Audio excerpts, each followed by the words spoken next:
Good afternoon and welcome to Alumni Field at the University of Windsor, the site of Ontario Football Conference action here on we-tv.ca. My name is Dominic Papa. I'll be your play-by-play commentator today. Working the sidelines for us, the always reliable Aaron Sanders. And Aaron, week number 3 for the Fratmen.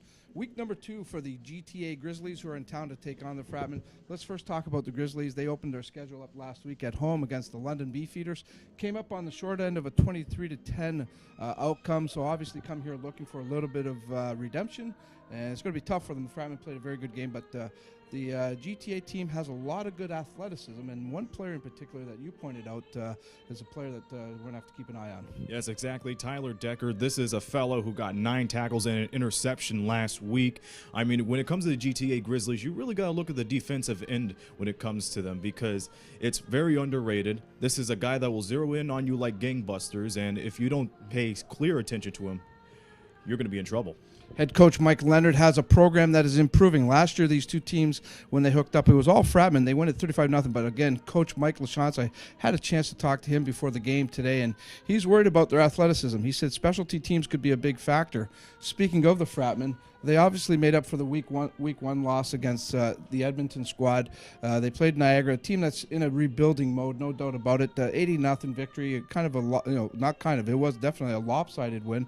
But we saw some really good positive signs out of the team last week. And for a convincing victory like that, no question about it. One player that stood out the most was, first of all, Mitch Damchuk. He provided a fantastic exhibition. And then you go over to D'Angelo Knox. He was the go-to guy for them. And Brandon Riem, he did a very good job too. 12 for 16 on his passing. So it really all came together. And I believe this young but very veteran team is beginning to gel here. 5 TD passes for Riem last week, and you talk about the rushing, 314 yards rushing last week. Several different looks for the Fratmen in that game last week, and if anything, they have a lot of depth there, that's for sure. So the Fratmen come into this game. We'll look at the standings here. They're 1-1. Again, this is week number 3 for the Fratmen. This is their third game of a homestand, 3-game homestand to start the OFC schedule. They hit the road for the next 4.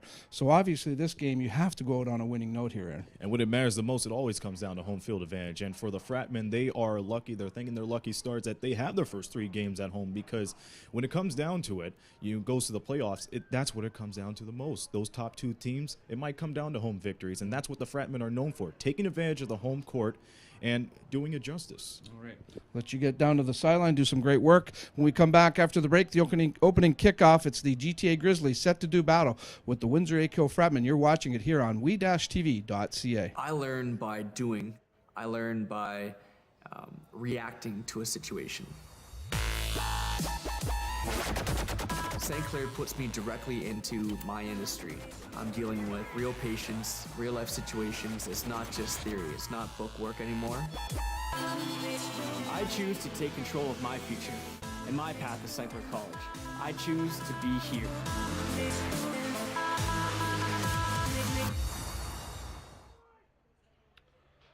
Welcome back to Alumni Field. OFC football action set to go here on We-TV. Dominic Papa along with the We-TV crew here bringing you all the action. Thanks for joining us. The kickoff, already a flag on the play as that one rolls out of bounds. Let's get a look at the officiating staff for this afternoon's game. Of course, there's Brandon Riem, who will be leading the Fratmen offense.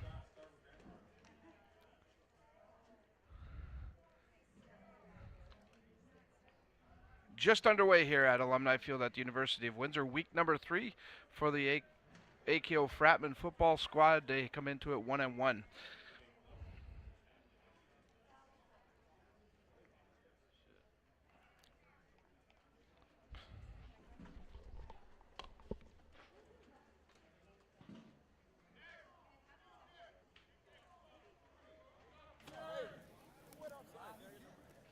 We got procedure.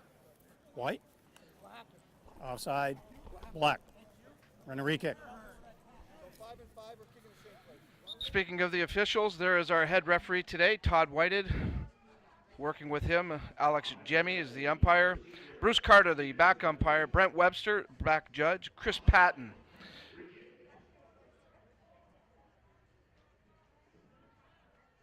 Brian Feddick is the line judge, and Kirk Hayes is the field judge.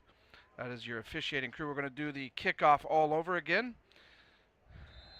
with the flags on the play.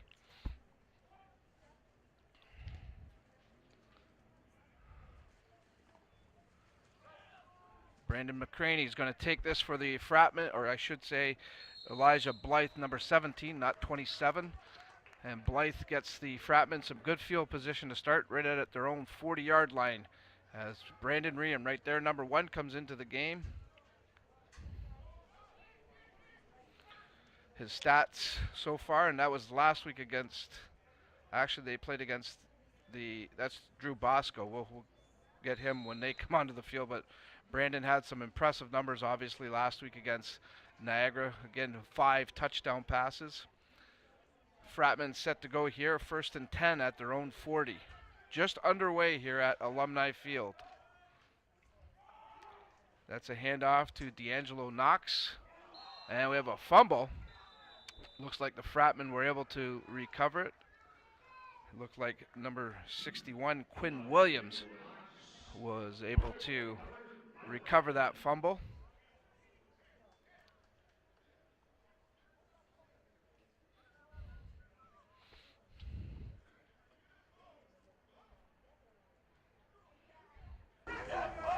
Take a look at it here, right side, and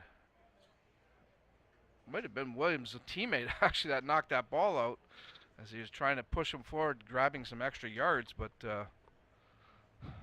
Fratmen almost ended up losing that ball. Again, a discussion. Referee Todd Whitehead with the call.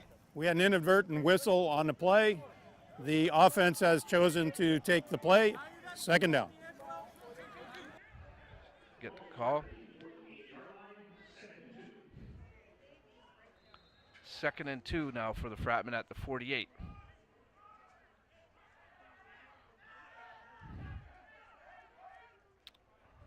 A lot of movement on that line. No flags though. Knox takes the pitch, turns it upfield. Knox makes a nice move, gets across the center stripe to the Grizzlies' 51-yard line. 1st and 10 for the Fratmen as they get the yardage needed. Knox takes the pitch nicely and gets a couple of blocks, cuts it upfield.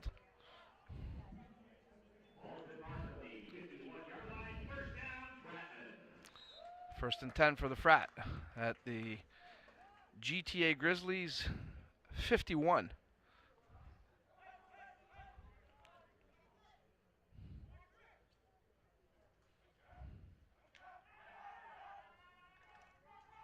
Knox again takes the handoff. And he picks up about 5, maybe 6 yards. They mark it right at the 45, so we will give him 6 on that carry. Fratmen on the move here early on. 2nd and 4.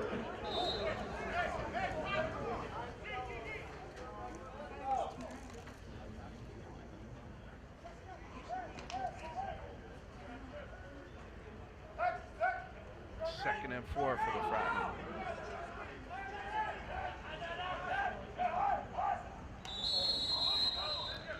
Flags all over the place. The play not coming off cleanly. Referee Todd Whitehead will make the call. Procedure. Black. 2nd down. Against the Fratmen. 2nd down. Defensive procedure. Penalty 5 yards. Coach Mike Lachance talked to him before the game. He was talking about GTA's athleticism. He said he was really impressed with how athletic this team is.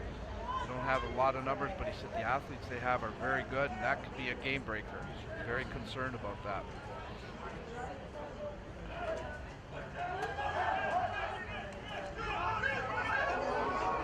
Slipping on a play was Jacoby Jones, but he keeps his footing and gets some hard-fought yardage. Back to the 45-yard line. Gets it back to the 45. A decision here for Coach Mike Lachance, as it'll be a 3rd down situation. Third down coming up. And about 4.5 yards needed.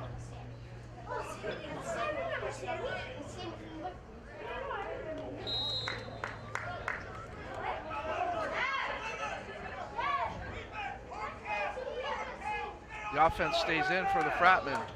Coach LaChanze going for it. 3rd and 4 from the Grizzlies 45.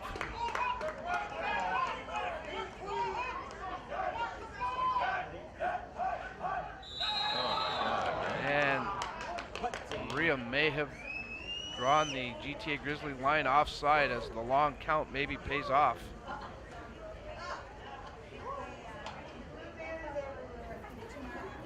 Procedure. Offense. Repeat Called third. against the Fratmen. Penalty procedure violation. That'll bring the punt team in. 5 yards.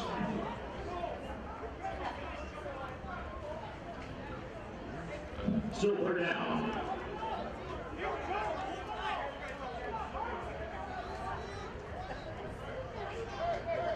Harold Remark, our presenting partner of Fratmen football all season long. For all your real estate needs, questions, contact Harold Remark at Royal LePage Binder Real Estate. Thank you to Harold Remark for his continued support of Fratmen football and We TV. Harold's here at the game today. Good to see him. In the punt for the Fratmen, Andrew Beaton, number 29 right there, setting up back deep for the GTA Grizzlies. I Timeout's believe been called by GTA. it's number 8, if I'm reading that correctly. Hard to read some of these jerseys, I'll tell you. Or is that number 3? Devon Love, possibly? Now we got a couple other players coming in for the Grizzlies. Love does stay in. I believe that is number 3, and also joining him, looks like that is Kevin Ifori, number 38. Again, it's hard to read these numbers, I'll tell you. Or Thomas Pete, number 88, perhaps. They've got a line going right through the middle of their jerseys, making it extremely difficult to read these numbers. Beaton. Good job to get that high snap. Takes a Fratmen roll. Love picks it up, gets a couple of blocks. Now he's on the move. And hustling up for the Fratmen was Ishmael Johnson, defensive back, coming up with a good tackle. Out to the 25-yard line. So the Grizzlies' first offensive series will start at their own 25-yard line. Into the game, the quarterback for them, Drew Besco, number 9.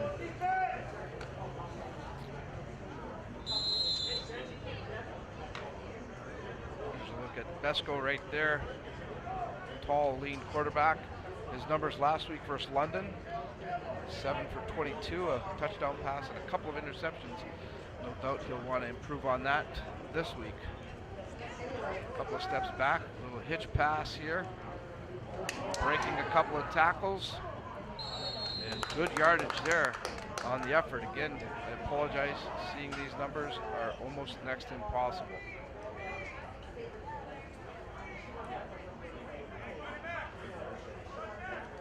This tackle there early on right there by Quentin Earhart, number 44 of the Fratmen. Taken out of bounds at the 32-yard line, 2nd down. 2nd and 3 we're going to call it for the Grizzlies. 3 receivers to the left of quarterback Drew Besco. Hand off. And still up on his feet.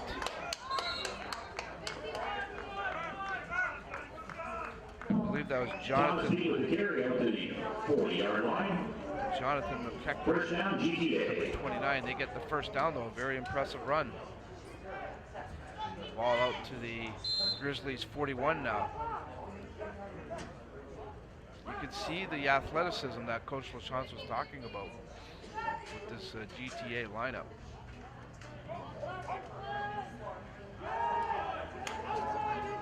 This is Love taking the handoff on the sweep. He may have lost a yard or two. Drew Besco will carry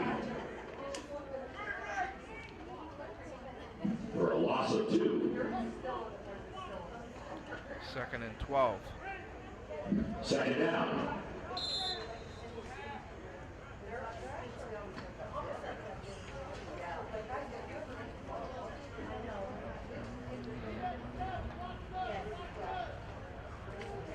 Passing situation here for the Grizzlies. Feeling some heat, gets the pass off. It's complete, but it's going to be short of the yardage needed for the first down, as Besco had to hurry that pass a little bit. And in comes the punt unit for head coach Mike Leonard. Out to the 46-yard line, first up, third down. They get to the 46, they're about 5 yards short of the first down yardage needed.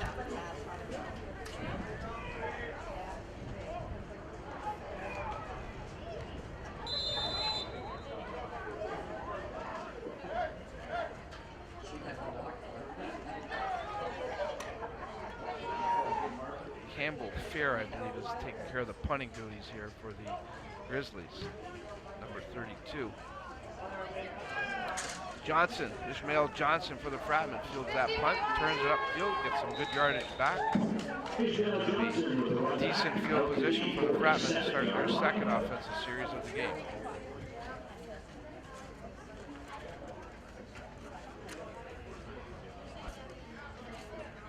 Still scoreless here as we played just over 6 minutes here. The Fratmen sideline there. A beautiful day here in southwestern Ontario. Perfect for football. A nice little bit of a breeze, but very little humidity. A couple of fluffy clouds around, but other than that, a perfect day for football. This is a handoff to Knox. Knox gets a couple of great blocks. Knox now turning on the Jets. It's a race. Knox down to the 20, 15, 10. Touchdown, Fratmen! D'Angelo Knox runs it in. An outstanding run for the Fratmen.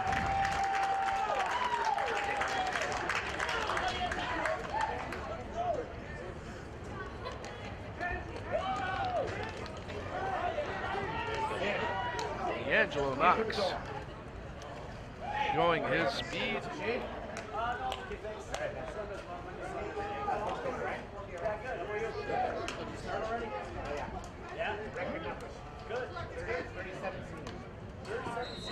And you're beating in the kick at extra point. Kick is coming up now, point after. And it's through. So the Fratmen draw first blood here. Angelo Knox with a long run, making it 7-0 over the GTA Grizzlies. There's Knox's numbers last week. Windsor Fratmen are proud members of the Canadian Junior Football League. The CJFL gives young men aged 17 to 20 last week, the opportunity to yards. football and become a valuable contributor in the community. Visit CJFL.org for updates and information, and follow on Instagram at CJFL Football. One area the Fratmen are very deep in is in the running back position. Knox, one of the key guys back there for sure. So let's see how GTA responds to this as Fratmen take care of business quickly with that last offensive series. Beaton set to kick off. This is going to be Love at about the 2-yard line. Turns it straight up now, looking to the right, picking up a couple of blocks. A couple of Fratmen there to take care of him. Dorian Crimey, number 54, and also helping him out, Jacob Broad, number 32. They spot the ball right at the Grizzlies' 20-yard line.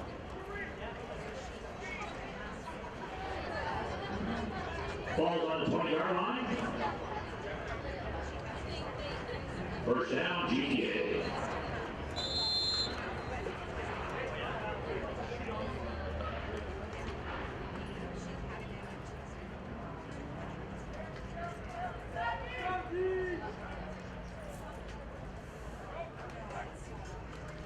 Besco pushed out of the pocket. Now Besco looking for somebody. Gets the pass off, a little bit off balance, and that's almost picked off as Tarek Bonus had a chance to haul it in, number 14 for the Fratmen. Love was in the neighborhood. See Besco forced out of the pocket there. Trying to tell his receiver, I need you here. Gets the pass off, but overthrown obviously. Good job by the Fratmen defense there. 2nd and 10 now for the Grizzlies.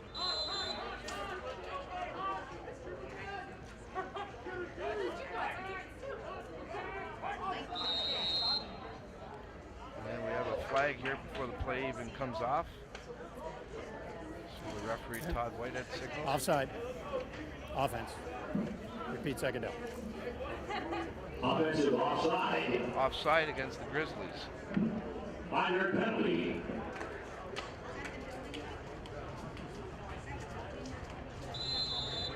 Second down. That'll make it a 2nd down and 15 now for the Grizzlies.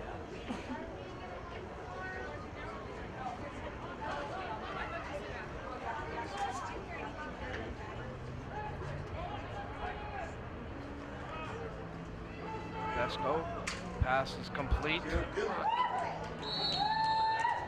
Tackle taken by Pren Dahane, and receiving that time for the Grizzlies, Brian Deans, number 28. Ball on the 24-yard line, brings up 3rd down. Shortage of the yards needed for the 1st down, so GTA again forced to punt. Fratmen defense looking really solid right now.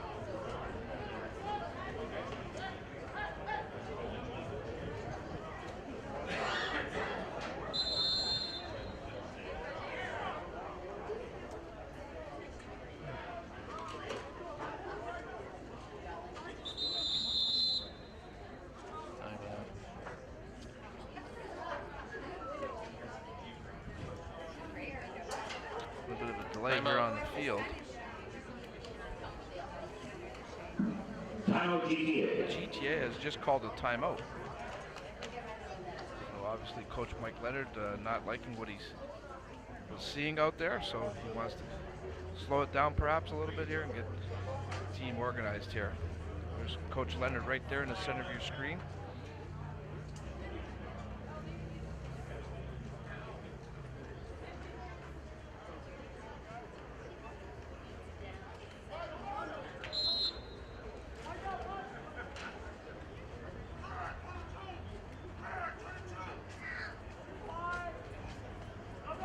Campbell Fair bobbles the snap, it rolls into the end zone, he gets the kickoff still. And the Fratmen are going to lose the ball here as it's misplayed.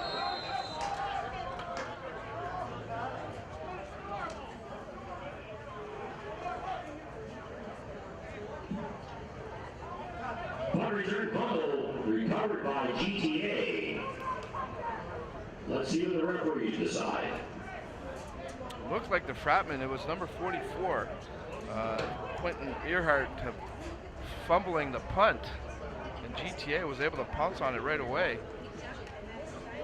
I'm guessing it's their ball.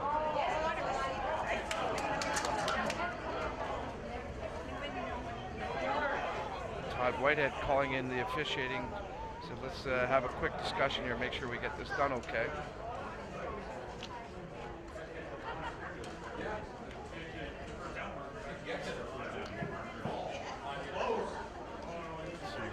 Coach LaChance wants an explanation, obviously. Here's Todd Whitehead. They're saying Fratman ball.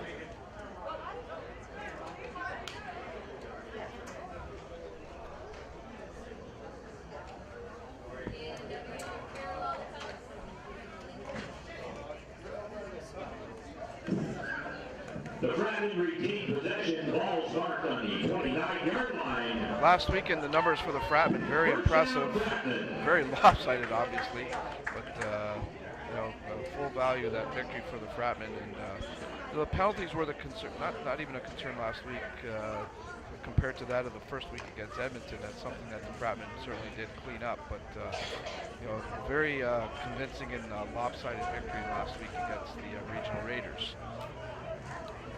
Fratmen get the ball. I'm not sure what the call is there, but we're not going to complain. Brandon Riemann, the offense comes in. And they're at the GTA 29-yard line. This is Knox, who already has one touchdown. Knox again going left. Looks like Knox is down inside the 10. Those 5, and finally hauled down. But they ran that play earlier, and it scored them a touchdown. Knox is on fire right now.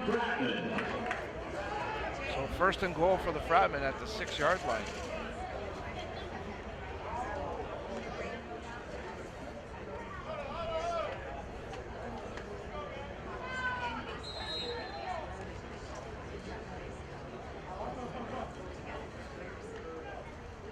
Knox bringing his A game so far in this first quarter.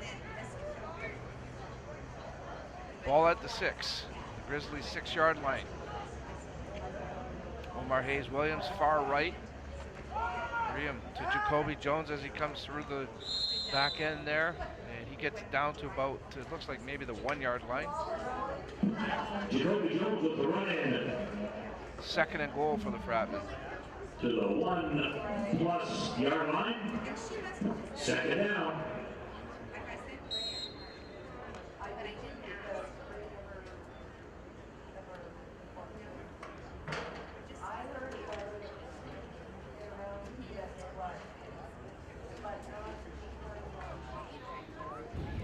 Second and goal for the Fratmen as they try to increase their lead here.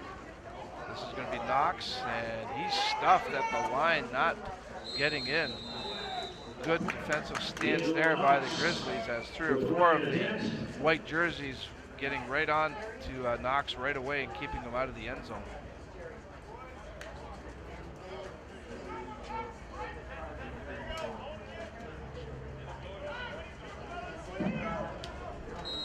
Ball marked on the 1-yard line. Third down.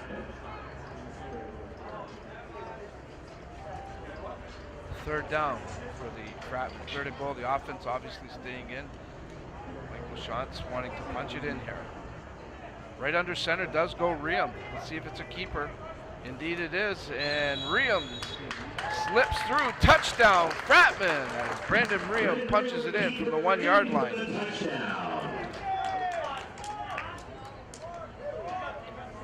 Another look at it. Right there, Riem following the big blocks in front. Good job by the Fratmen line there.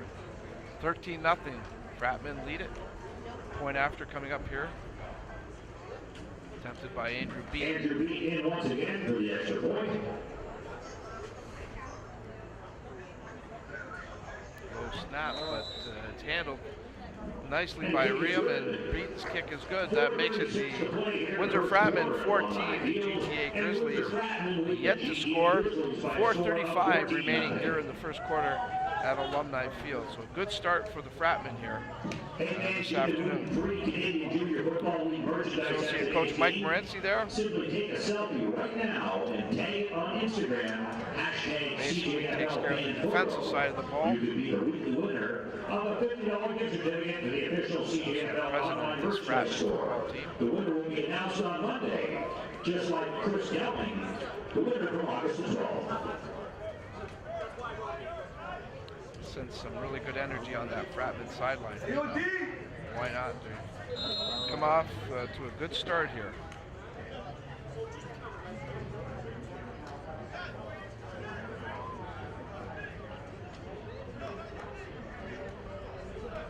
Beaton set to kick off again.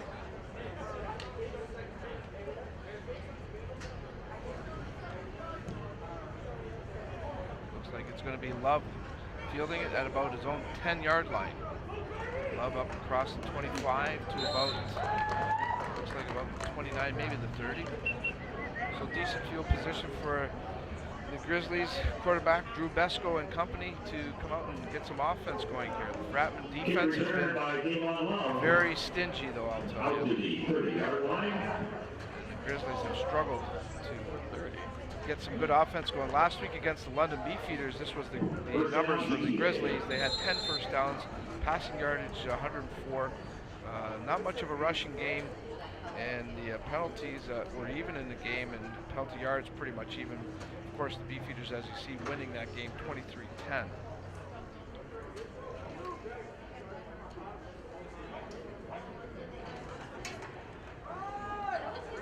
Besco hands off. This time it looks like Jonathan McEachran, number 29, I think it was. saying a fumble, and it Ball carried by Thomas Heat.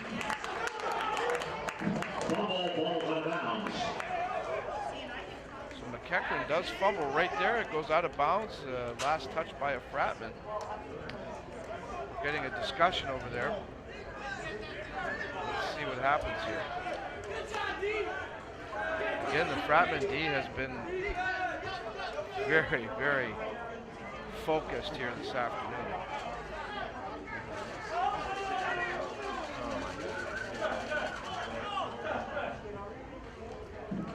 Indeed, it is going to be. Ball's on the 27-yard line. GTA retained possession. Well, they give it back to Second GTA, down. so it is going to be second down.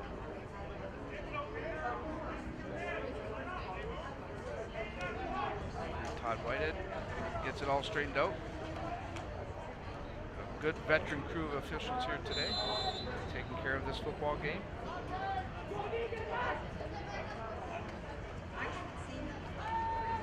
Esco's hitch pass goes incomplete. That was a 2nd and 13 situation for the Grizzlies. It'll now be a 3rd down and 13 situation. The punt unit comes in for the Grizzlies.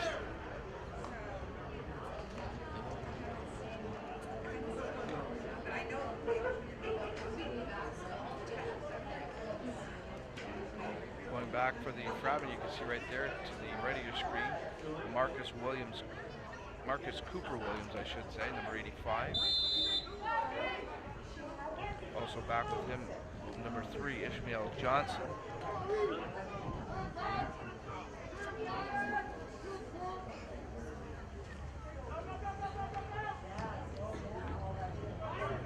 Bears punt.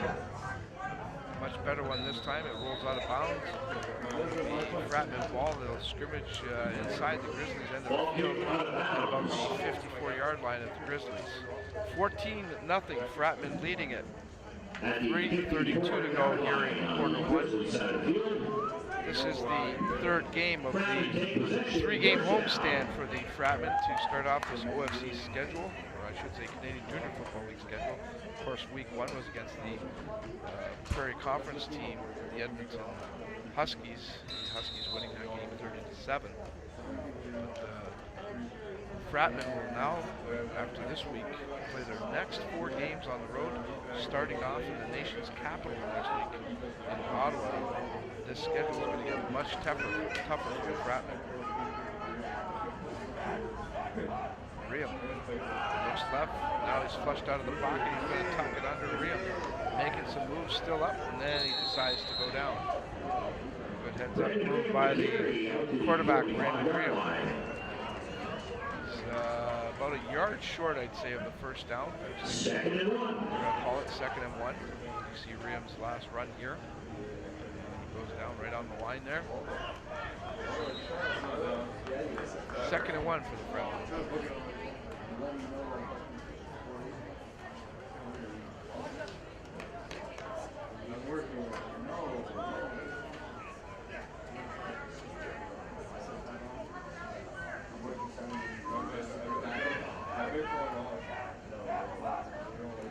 Hands off to Knox. Boy, there's some good hitting going on at that line.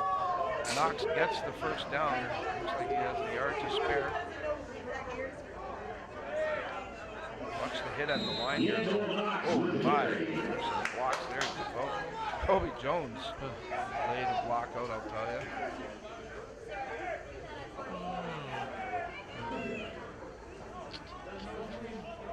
First down for the Fratmen.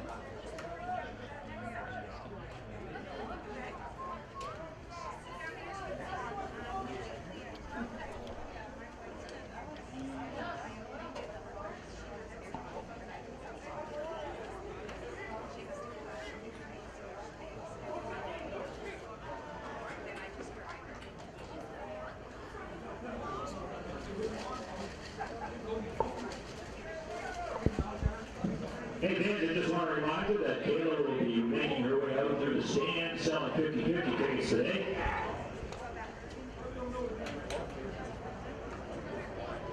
Timeout on the field right now. And the 50-50 pot sits at a split of $239 right now. Now would be a good time to get in. Other games today, the Otto Sooners will take on the Saskatoon Hilltops. That's an 8 o'clock game in Saskatoon. The Niagara Regional Raiders will be in London to take on the Beefeaters, and tomorrow the Hamilton Hurricanes will take on the Regina Thunder. So some interleague play again this weekend in the Canadian Junior Football League. Great stuff, that's for sure. And CJFL really doing a good job of getting the brand out there and certainly making it interesting during the regular season and bringing in some different competition. It's a great thing to have going on, that's for sure. And what a great initiative as well for the league. I mean, this is an expensive thing to do. What a bonus for the players, these young men, to be able to travel a little bit and play the game they love, football. So hats off to the Canadian Junior Football League for putting this initiative together and making it happen. And I'm sure it'll continue on next season as well. 2nd and 9 for the Fratmen. Rian steps back, looks downfield to the left. Reception is made by Devon Woods, and a great ball thrown by Riam, and Woods hauls it in. Woods very excited about that. A nice ball thrown here by Riam. Woods just out jumps the coverage. Taken down inside. 10 down to 5 actually. Fratmen 1st and goal.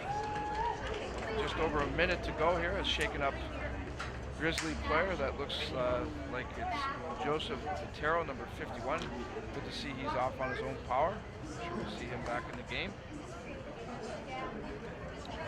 Fratmen looking to open up a 3-touchdown lead.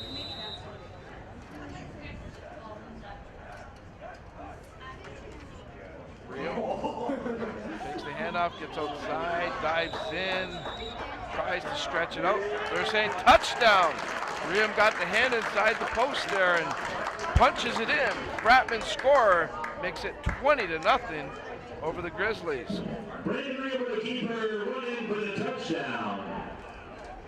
A good effort by the Fratman quarterback. Here's another look at it. He reaches right there and they're saying he crossed the plane and touchdown Fratman.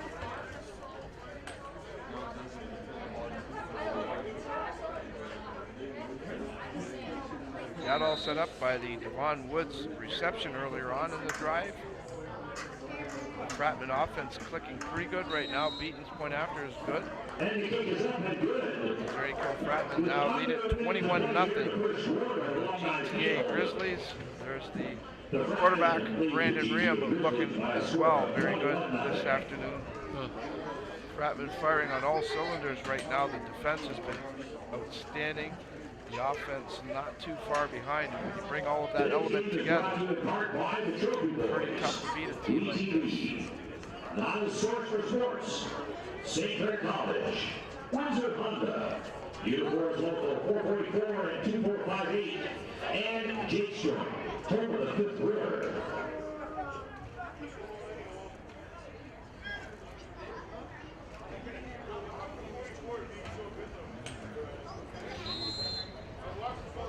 Just under a minute to go now here in the first quarter, and the play has been all on one side of the field. As you see, a happy bunch of Fratmen there. The offense feeling pretty good about themselves.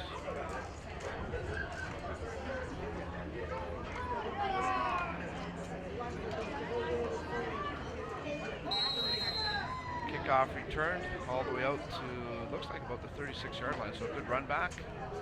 And the Grizzlies will try one more time here on the offense.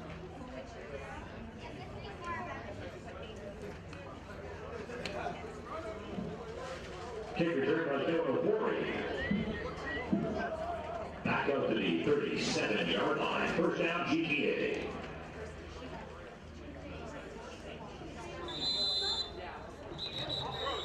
Drew Besko and company haven't been able to get too much going offensively here.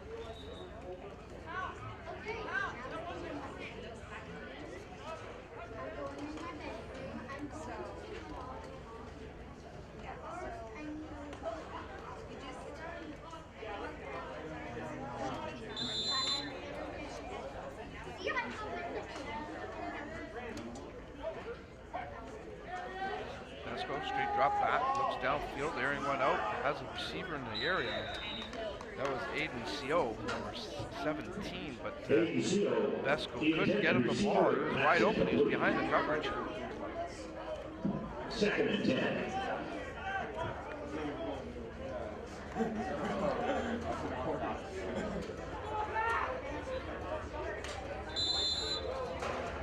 Second and 10 now for the Grizzlies. Need to get some positive yardage going here.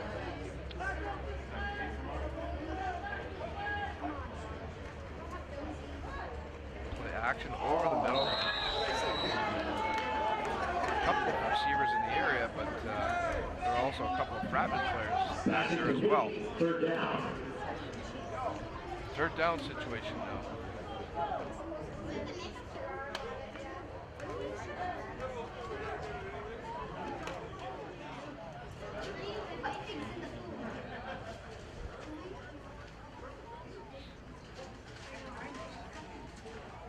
As the kicking team comes on the field. Back there deep for the Fratmen, you can see Ishmael Johnson, number 3, and he's joined by his teammate Marcus Williams, number 85. This probably will be the last play of the first quarter, barring any penalties. Johnson bobbles it for a second, finally scoops it up, breaks a tackle. Johnson now turns it upfield. Johnson to the 50, to the 45, 40, 35, 30. Johnson's going to go all the way in. Touchdown, Fratmen!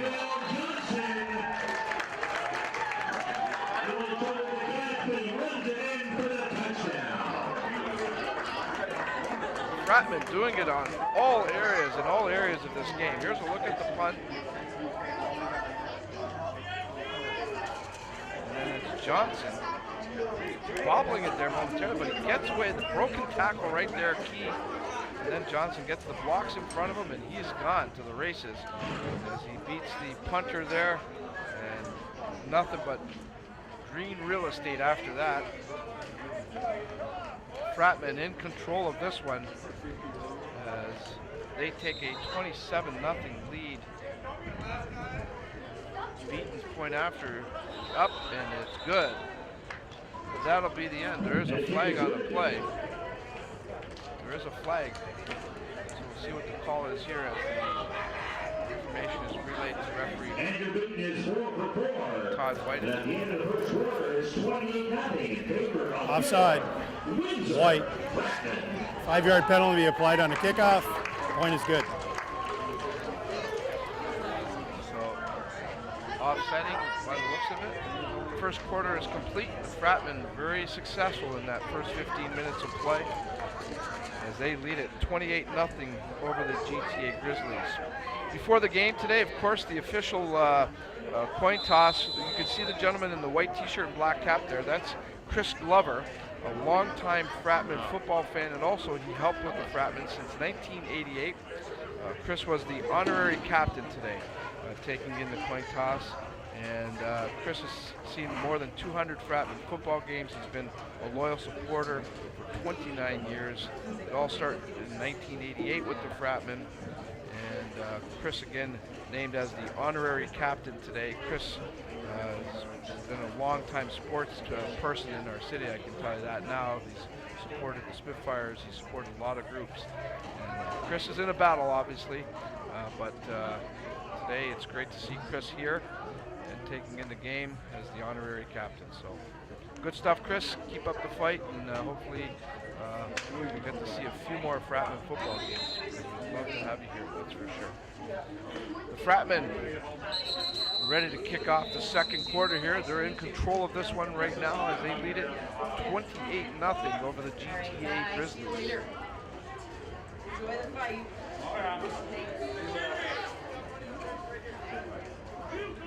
Andrew Beaton set to kick.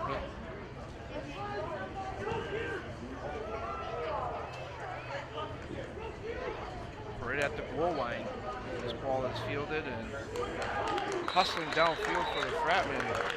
Quentin Earhart, number 44, making a good tackle. Grizzlies will be scrimmaging, it looks like, about their own 17-yard line.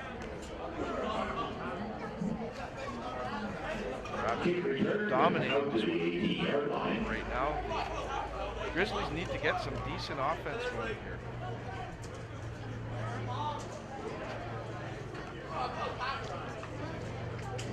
First down, GTA.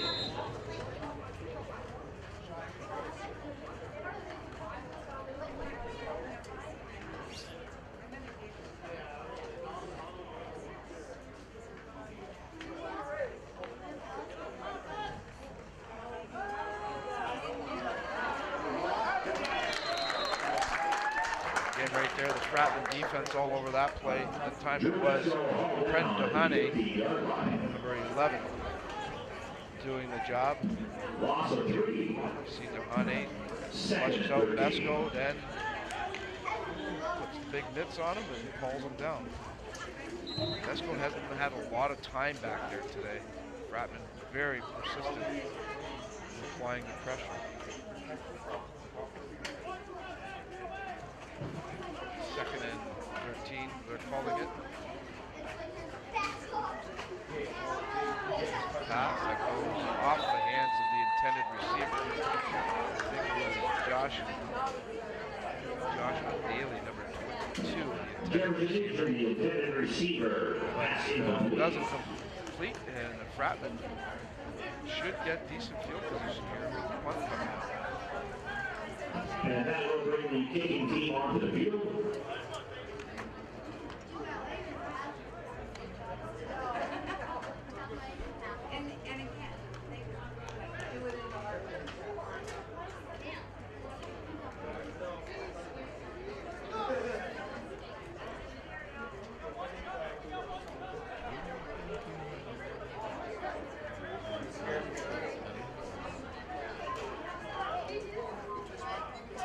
Punting from his end zone right there. You can see the Grizzlies punter Campbell Fair decides to take a knee here. Bad snap. Flag on the play. Let's see what the call is here from referee Todd Whited.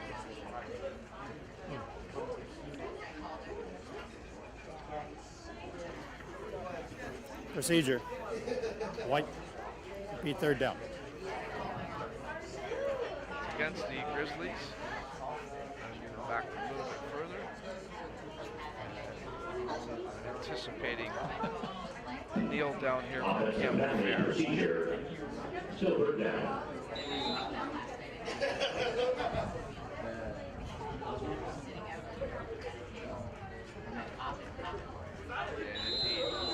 Campbell Fair does At go baseball, down you to love the dog shot.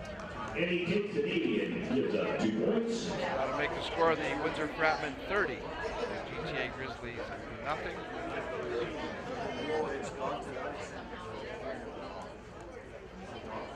Fratmen looking very solid here in week number 3.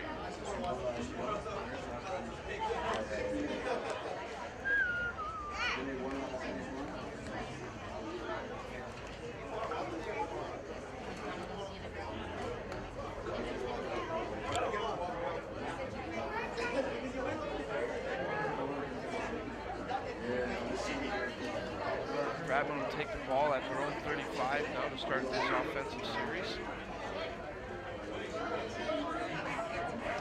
Here's the schedule coming up for the Fratmen. Again, the next 4 games on the road. You look at those 3 games, the next 3 games, very tough contests. Ottawa, London, Hamilton, then they'll face the Rangers. Close out their home schedule here against the London Beefeaters on October 7th. Sweep here as taking the ball is Brandon McCraney, number 27. Brandon McCraney. He picks up about 6, maybe 7 yards there. Out to the 42-yard line. That's a gain of 7. They give him 7 there. Second and 3. Second and 3.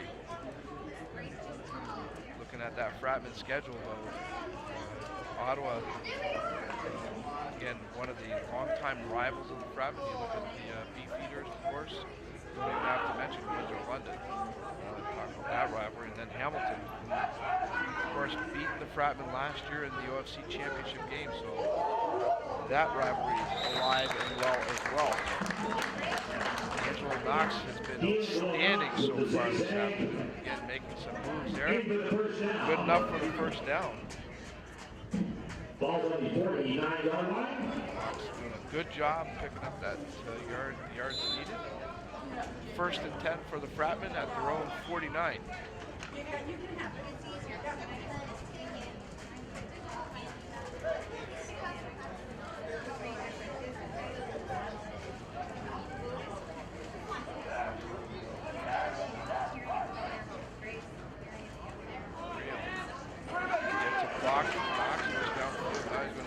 Carry it himself. Maybe picked up a yard or two at the most. Definitely looked a little bit confusing or just out of sync. Coach LaChance. There you see Riam. Maybe, I don't know if there was supposed to be an actual handoff here. A little more than a yard. Second down.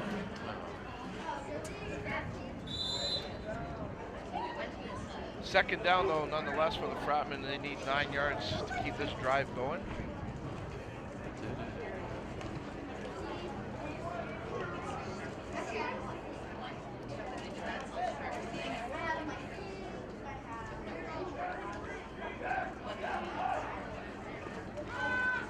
Riam drops the ball, and he's going to go down for a loss. That ball just came right out of his hands as he was getting ready to throw it, or maybe he was just going to pump fake it. But watch here on the replay, we see the tail end of it right there. And fortunately, Riam was able to scoop it up right away, though. Take it down there. Quick punt situation for the Fratmen. I think this is their first punt of the game, actually.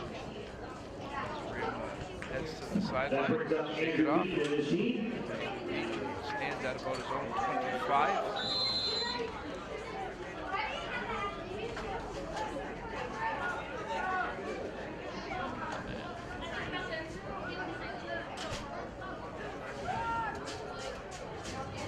Low snap, Beaton having trouble with it. Gets the kick off. Poor snap's going to cost the Fratmen here. This would be a great field position for the Grizzlies. There's going to be a no yards penalty tacked onto this as well. So the Grizzlies get their first break of the game here. Nico Hamilton with the kick return. Flags on the field. Nico Hamilton with the 27 picking up that punt. Grizzlies.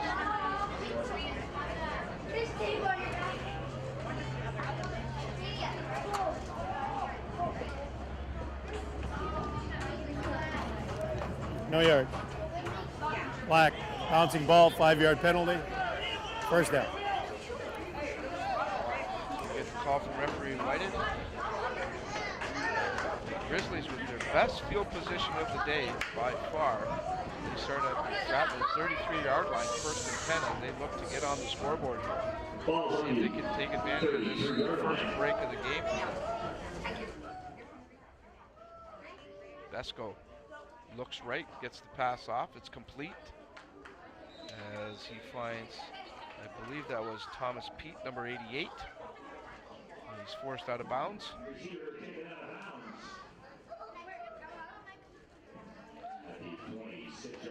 And now at the Fratmen 26, so it'll be a 2nd and 3.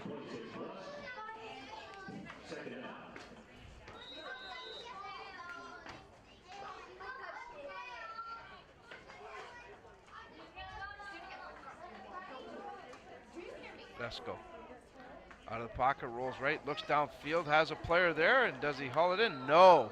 A nice attempt there, just couldn't haul it in. I believe that was Pete again, number 88, who looks like a fine receiver. Just couldn't haul that pass in. So let's see what Coach Mike Leonard decides to do here.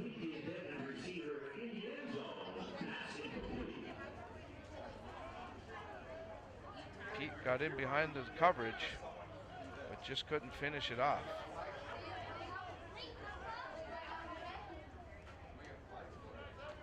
Looks like there's going to be a field goal attempt here, as Campbell Fair will look to complete a 34-yard try here. As GTA trying to get on the score sheet here.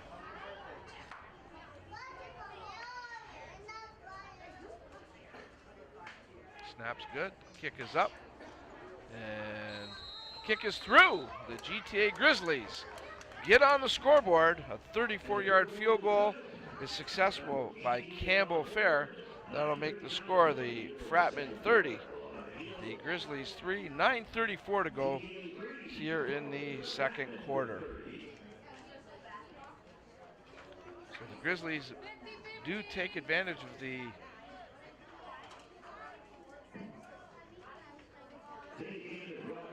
gift that the Fratmen gave them and score their first points of the afternoon. Our presenting partner of Fratmen football here on WeTV, Harold Remark, Royal LePage Binder Real Estate, a brokerage independently owned and operated by Harold Remark. Harold's been a long-time supporter of not only Fratmen football, but many sports entities in our area. We certainly thank Harold for his outstanding contribution and generous contribution here on WeTV and Fratmen football. For all your real estate needs, contact Harold Remark.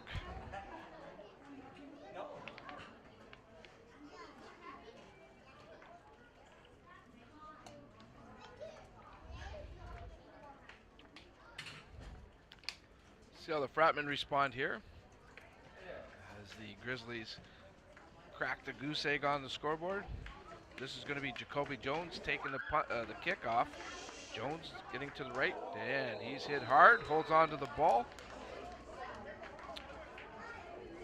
Some good hitting going on here today, that's for sure. It was Nico Hamilton, number 27, coming up with the tackle for the Grizzlies. Jones got the ball out to the 44-yard line of the Fratmen. There you can see the hit at the end. That's a little old-time football there with some good body contact. And now you can see Hamilton is down on one knee. He might have been winded there. He laid out the hit, but he might have taken the worst out of it. Jacoby Jones, a very stout, solid performer for the Fratmen. And Nico Hamilton being tended to here.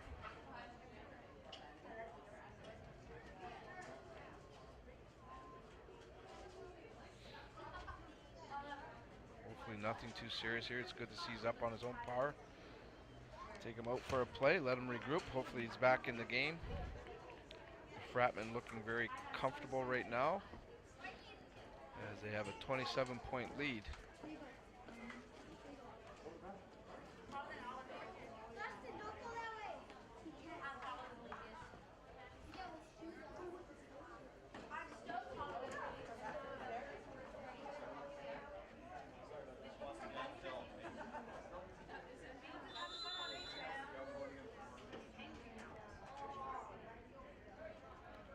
Brandon Riem and company start at their own 44.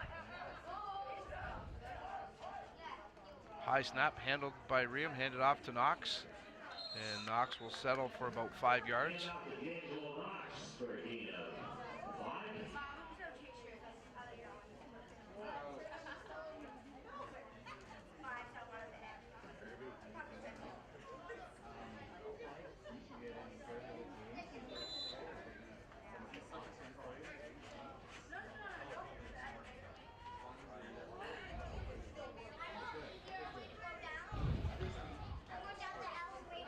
Second and 6, or 7 they're calling it, I should say. Riem looks right, gets the pass off. He finds Devin Woods, number 12. Woods still up. Woods gets the first down and then plenty more into the Grizzlies side of the field. A good effort there by Woods after taking the reception. Fratmen will move the sticks down to the Grizzlies' 41-yard line.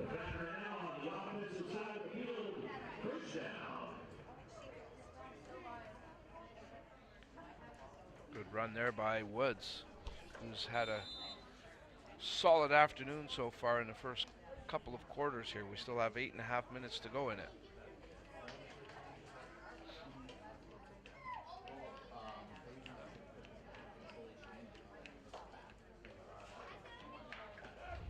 Riem takes the snap again. He finds Woods one more time. Looks like the same type of play.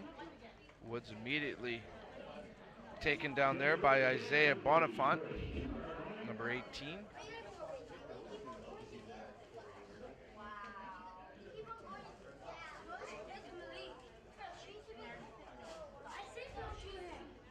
Second down for the Fratmen. They give Woods 5 on that reception.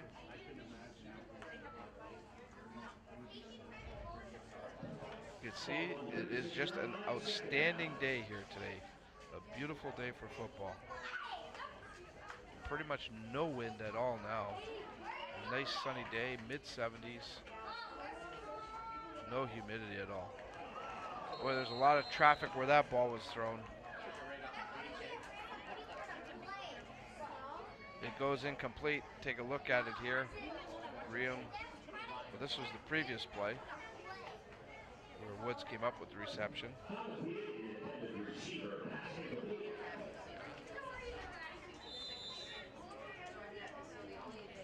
Third down and 5, and the offense will stay in for Coach Mike LaChance.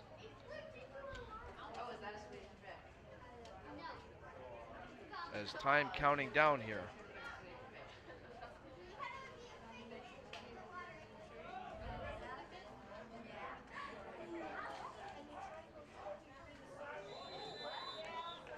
All kinds of movement.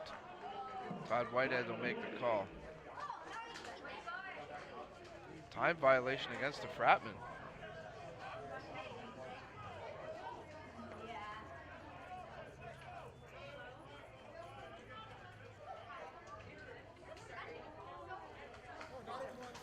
Time count violation. And repeat, third down.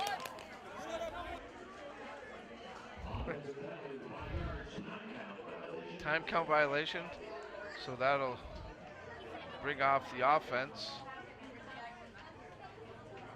In the punt will be number 29, Andrew Beaton.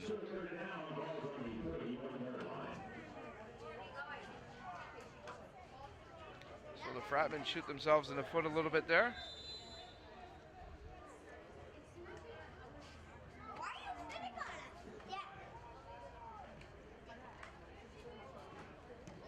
Ooh, that punt almost blocked. Getting quickly into the backfield was Terrell Vassell. This punt goes into the end zone though. Fratmen. Penalty flag on the play. Running it out though are the Grizzlies. Grizzlies now, last man back is Beaton here. Beaton comes up with the tackle, but there is a flag in the back there. I'm guessing this is going to be against the Grizzlies. We also have a Grizzly player shaken up. That looks like number 7, Terrell Vassell.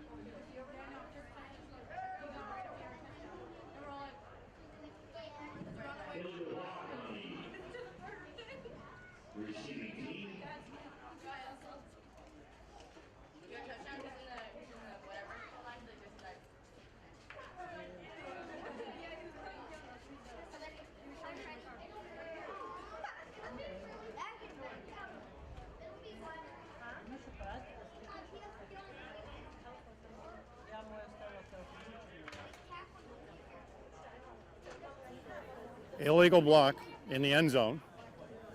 White. That'll be a single point.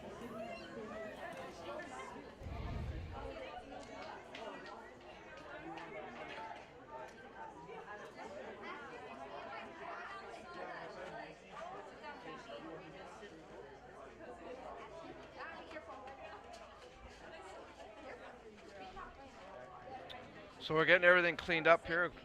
Coach Leonard, he's been pacing a lot on that sideline this afternoon.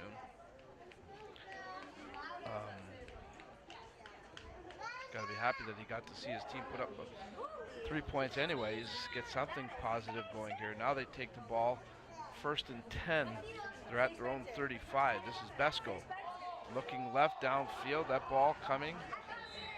The intended receiver was Aiden Seo. He was watched closely by Elijah Blythe, number 17. 2 17s going at it there.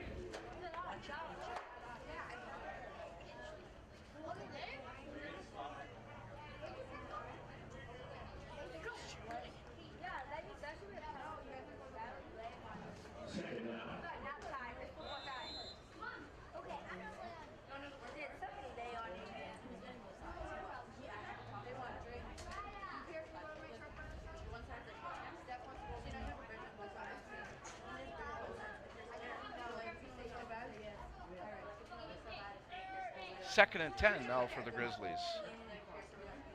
Bird's eye view from the Fratmen bench there just moments ago. Again, that pass intercepted by Blythe. Blythe trying to turn it upfield, still up on his feet. Blythe spinning, gets across the midfield stripe all the way down to the Grizzlies' 47-yard line. A good effort there by number 17, Elijah Blythe. And another player shaken up for the Grizzlies. That ball well overthrown by Besco. He's been rushed all afternoon, though.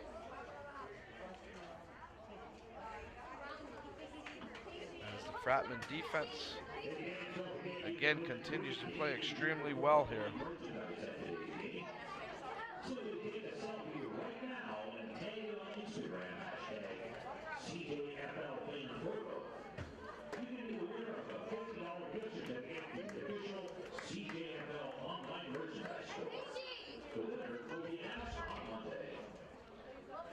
So the Fratmen will take over the ball as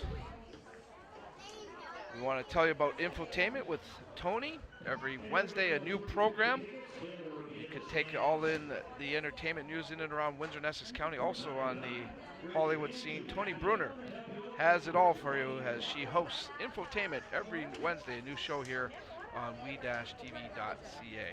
Certainly thank Tony for her outstanding efforts in making that show come together.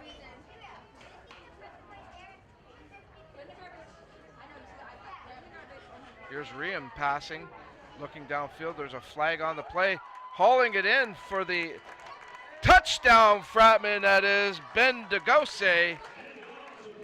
And we have to wait and see what the flag is all about. But Ben Degose not only made a great reception, but also fought very hard to get into that end zone. See what the call is.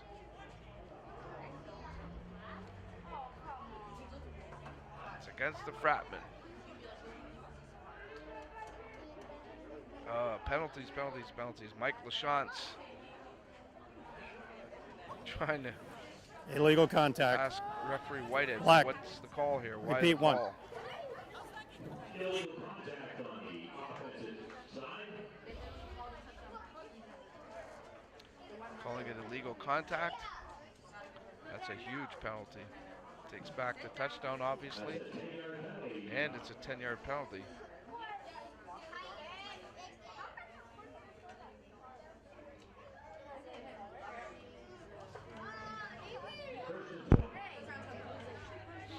So it'll be 1st and 20 now from the for the Fratmen.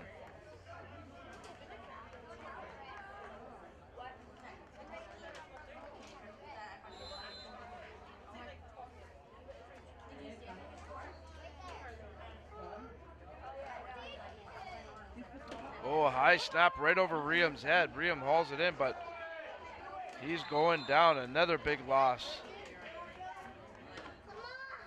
Riem a little frustrated right now, you can see it.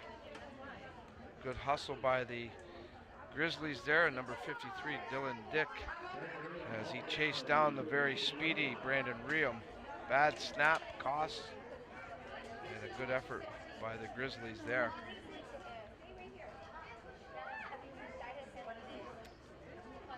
Second down, and we'll say about almost 35 yards to go here. Second, how about we just call it 2nd and long?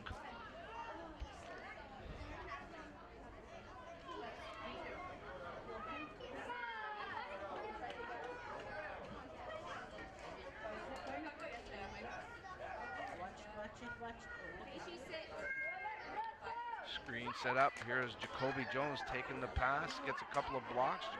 Jones still up on his feet. Jones making some great moves. Jones getting all the way back to the original line of scrimmage and maybe even a couple of more yards after that. A good effort there by Jacoby Jones, though.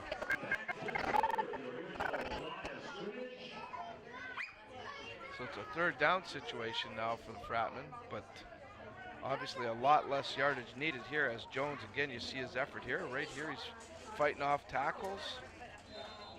Jones, again, very sturdy player for the Fratmen. 3rd down, we're going to call it 3rd and about 7, it looks like. Coach LaChance, I believe, is going to keep the offense in here. 3:48 to go here in the second quarter. At halftime, Aaron Sanders will take over, and he'll have comments from both sides of the benches. And he'll also talk to Ryan Waters, who's visiting here from all the way out from British Columbia. He works for the Canadian Junior Football League head office. And great to have Ryan here with us. Aaron will have a chance to speak to him as well. It's all coming up at halftime.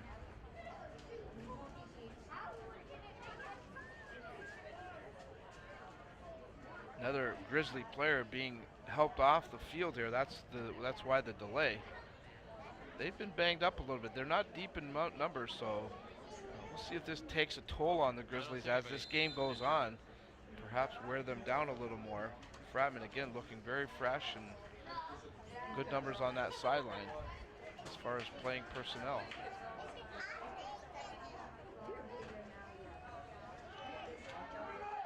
Here's Riem. Herring went out looking for Devin Woods. That doesn't connect. GTA will take over the ball on downs. The Grizzlies have stepped it up a little bit. They've been able to hold the offense, the Fratmen offense, off a little bit. And now let's see if they can get some offense going themselves as we look at Woods there, who was the intended receiver there last pass.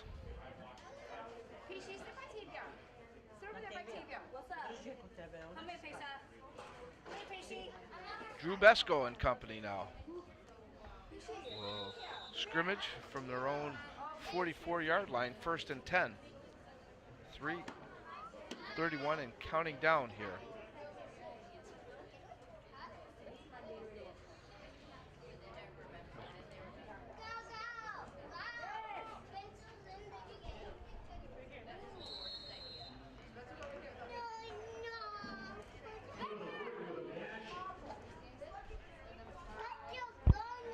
That pass play, a good one.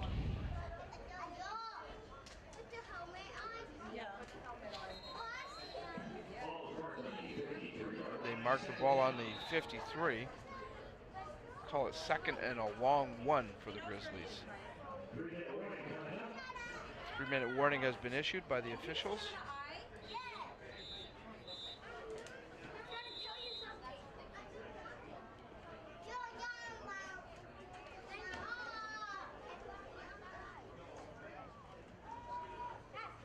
Besco forced out of the pocket again, gets the pass off, that's complete, that'll be enough for the first down as the pass is completed to Aiden Seo, number 17.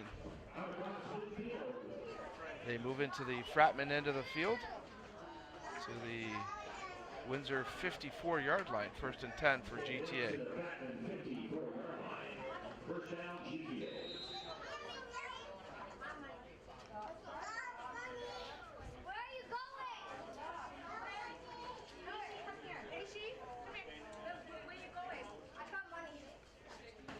Another completed pass.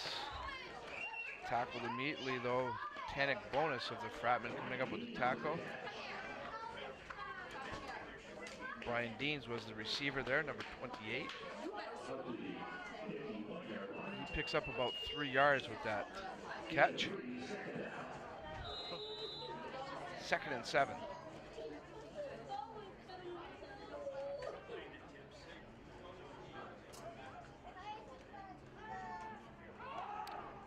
Delayed handoff, and that does not fool the Fratmen at all, as 3 or 4 of the black and gold jerseys were right there. Perhaps getting to the running back first was Carter Wood, number 52. So that's a loss of 6. It's a 3rd and 12 situation. The punt unit comes in for the Grizzlies.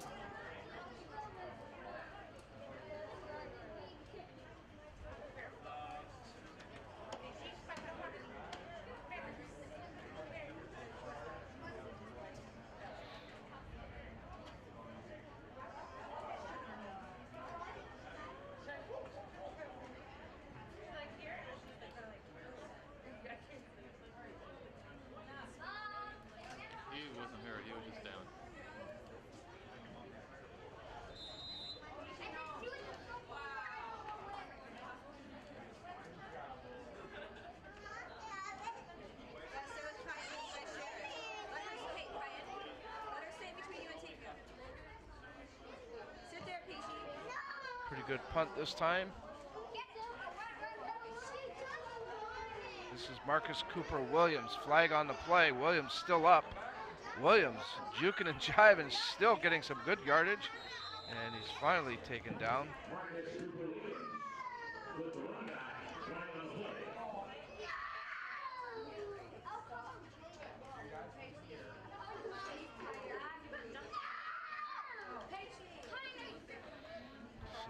Referee Todd Whitehead signals. Illegal block, AKO. It's going to be first down. Penalties against the Fratmen. So that'll move the ball back after a pretty good effort there by Marcus Cooper Williams.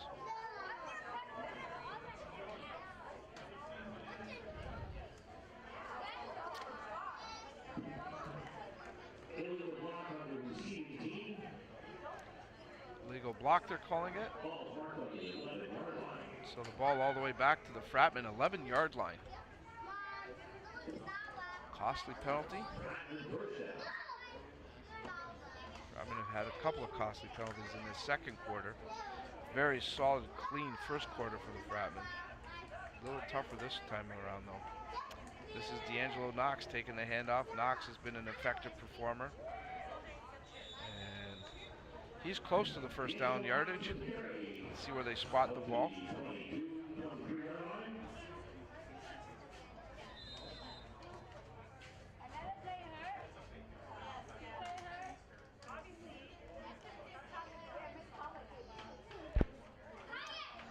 Sticks are on the move, so they do indicate a first down. There's a late flag.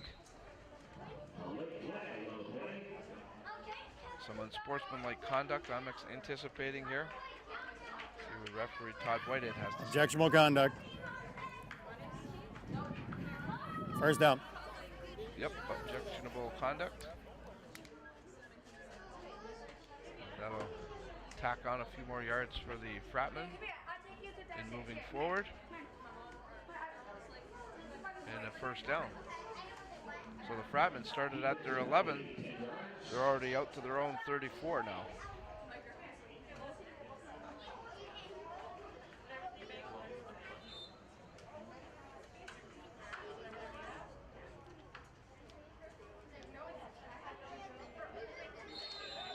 And there's another flag.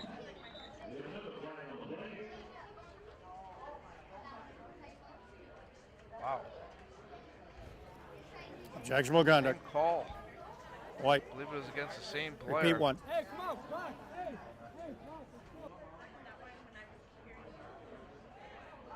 Get him off the field, coach. He's out of control right now. Fratmen are moving the sticks here, and they're not even having anything to do. There's Coach Mike Leonard. He's concerned, obviously. Referee Todd Whitehead is going to go over and discuss it with him.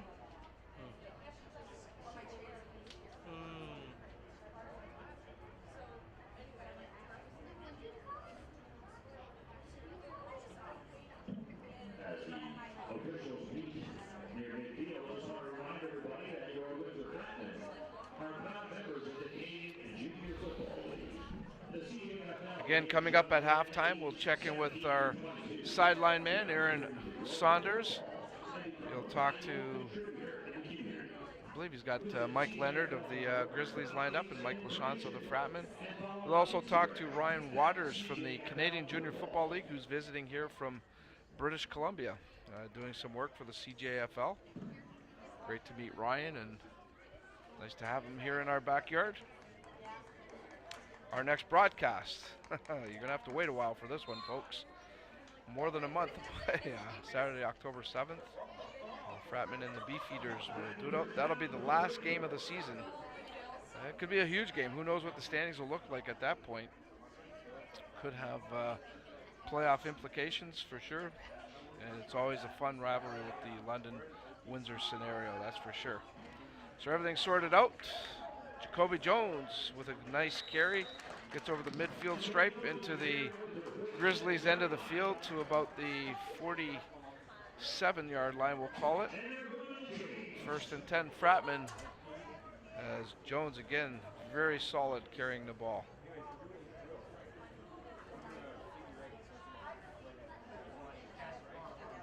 First and 10 for the Fratmen. Minute and 22 to go here before halftime.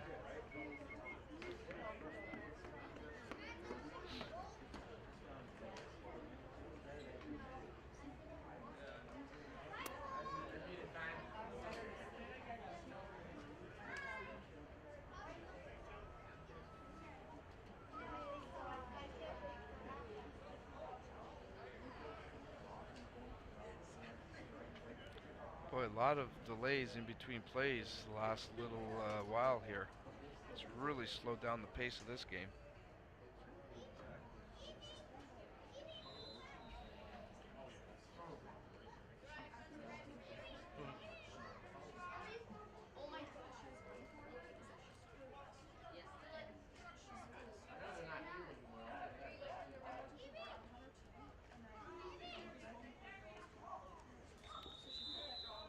Jones again takes the pitch. He picks up about 5. So we'll call it 2nd and 5. Takes 5 seconds off the clock as well.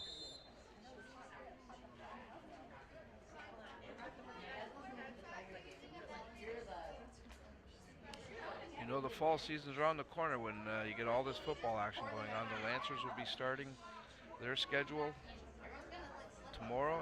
They open up their schedule. The Detroit Lions are playing across the border here. Here's D'Angelo Knox. He's had some huge runs, fumbles. Let's see who come up with it. Looks like the Fratmen are going to get it back as Knox again fumbled the ball. And following up, it looks like it was Mitch Damchuk able to come up with the recovery here. You'll see Knox gets into the crowd and he's stripped of the ball right there. Just off to the left there, Damchuk comes up with the recovery. So the Fratmen threatening to put some points up here towards the end of this second quarter.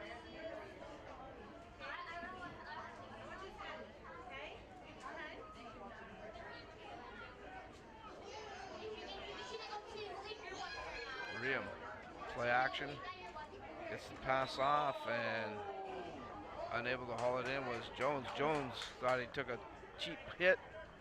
You can hear some of the crowd here reacting.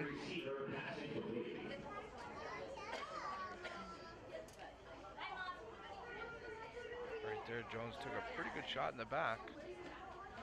Maybe had an argument.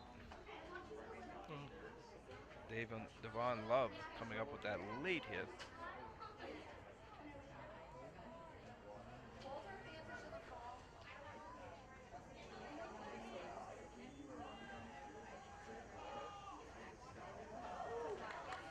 Woods hauls it in. Woods going to go in. Touchdown, Fratmen!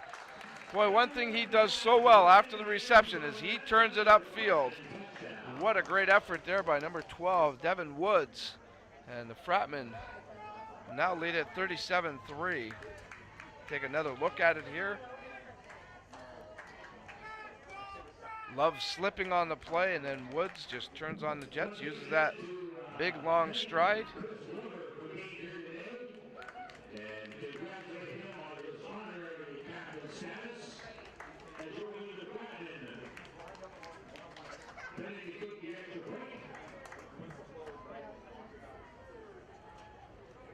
Point after is good.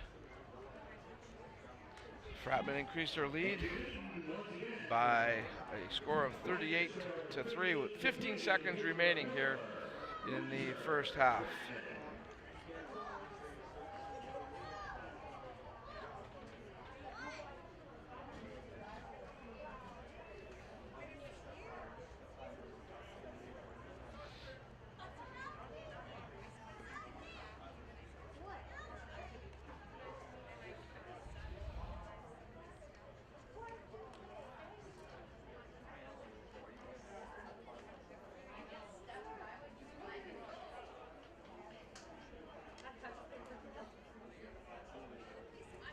Fratmen looking very comfortable there on that sideline, and rightfully so. They've had a pretty good half of football.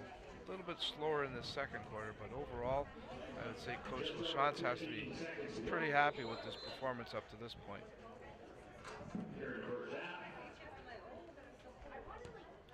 Here's the kick. This is going to be Devon Love. Get some blocks, still up, a good run back.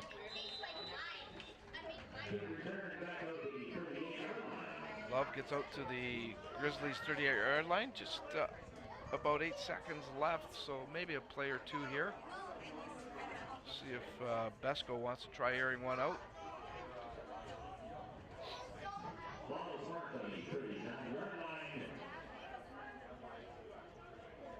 And GTA is set to go.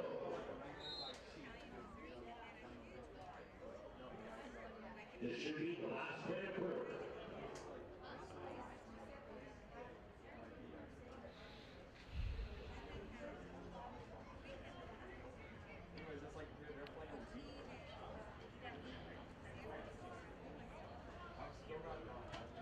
Besco straight drop back. He indeed is going to air one out.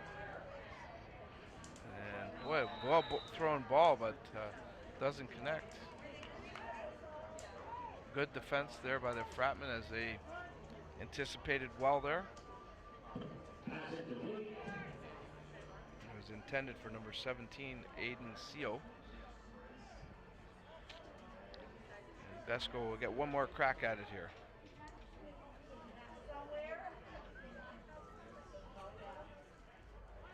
Second down.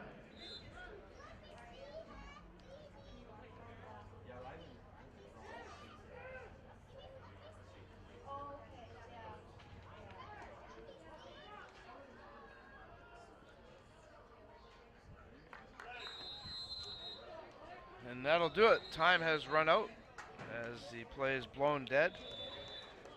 The score after 30 minutes of play here at the Alumni Field has the Windsor Fratmen leading the GTA Grizzlies by a 38-3 count. We're going to take a timeout. We're going to set up for our halftime report. We'll check in with the hardworking Aaron Saunders. He'll talk to the coaches. And we'll also have very special guest Ryan Waters, all coming up in our halftime show. You're watching OFC Football on we-tv.ca. I learn by doing. I learn by reacting to a situation. St. Clair puts me directly into my industry. I'm dealing with real patients, real life situations. It's not just theory. It's not book work anymore. I choose to take control of my future and my path to St. Clair College. I choose to be here.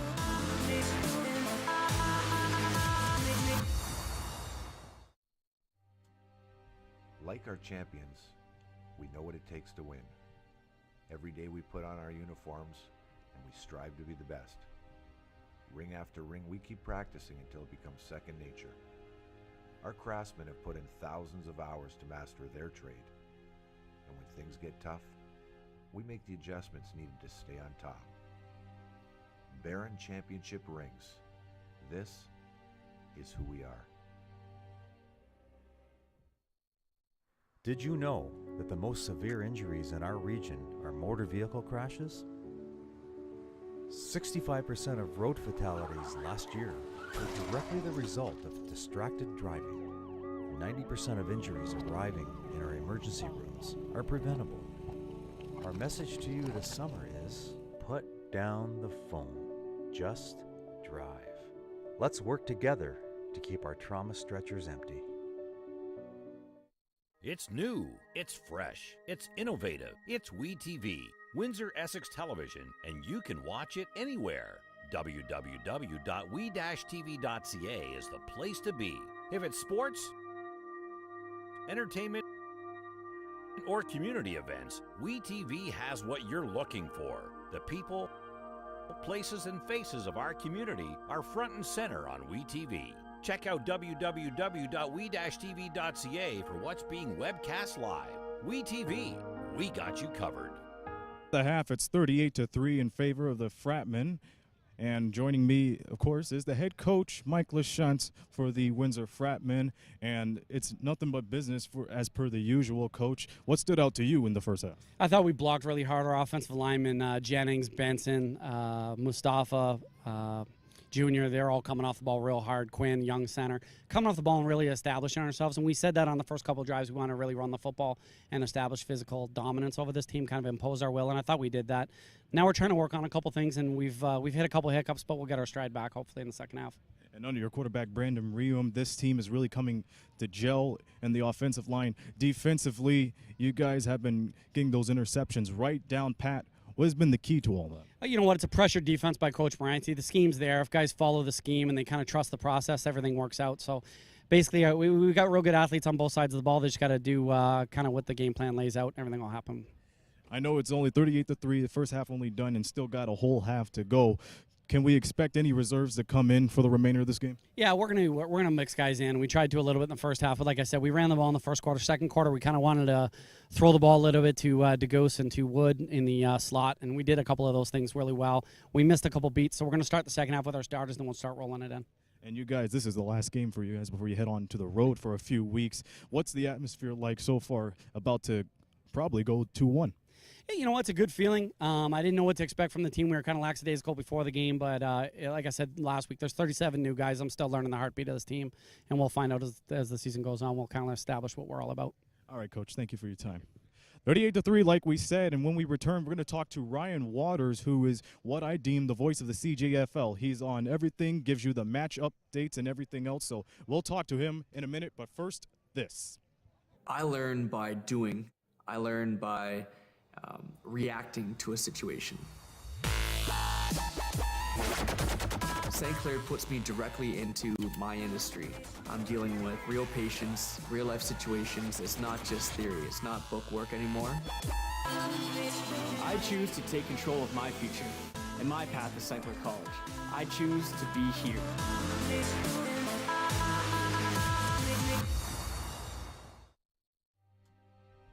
Like our champions, we know what it takes to win. Every day we put on our uniforms and we strive to be the best. Ring after ring, we keep practicing until it becomes second nature. Our craftsmen have put in thousands of hours to master their trade. And when things get tough, we make the adjustments needed to stay on top. Baron Championship rings. This is who we are.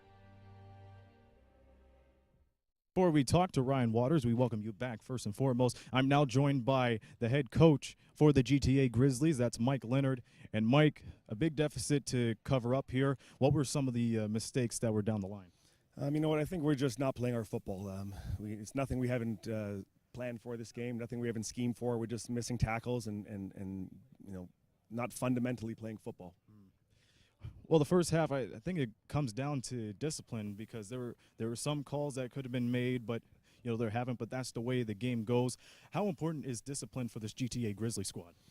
It's something that we got to really focus on. It's you know we know that you know the calls are going to be the calls. We can't change them. We got to play through that stuff. And right now, if we can you know do the things that we know we can do, the calls will take care of themselves. And you know we're just not playing GTA football right now, and you know, it shows on the scoreboard. What does it come down to for the next 30 minutes?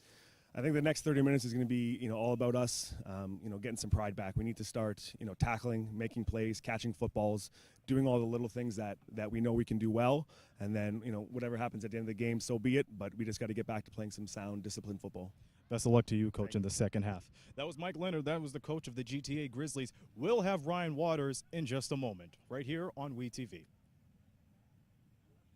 Did you know that the most severe injuries in our region are motor vehicle crashes? 65% of road fatalities last year were directly the result of distracted driving. 90% of injuries arriving in our emergency rooms are preventable.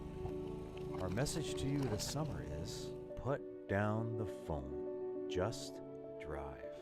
Let's work together to keep our trauma stretchers empty. You back right here on WeTV, live at Alumni Field. Aaron Sanders joining with Ryan Waters. He is the voice of the CJFL, if you could say it in more ways than one. You hear them go by the week-by-week breakdown of all these other teams, and especially the games of the week. And Ryan, first of all, it's an honor to have you here in Windsor. Oh, my pleasure to be here. This is a great facility that you have here on the campus of the University of Windsor.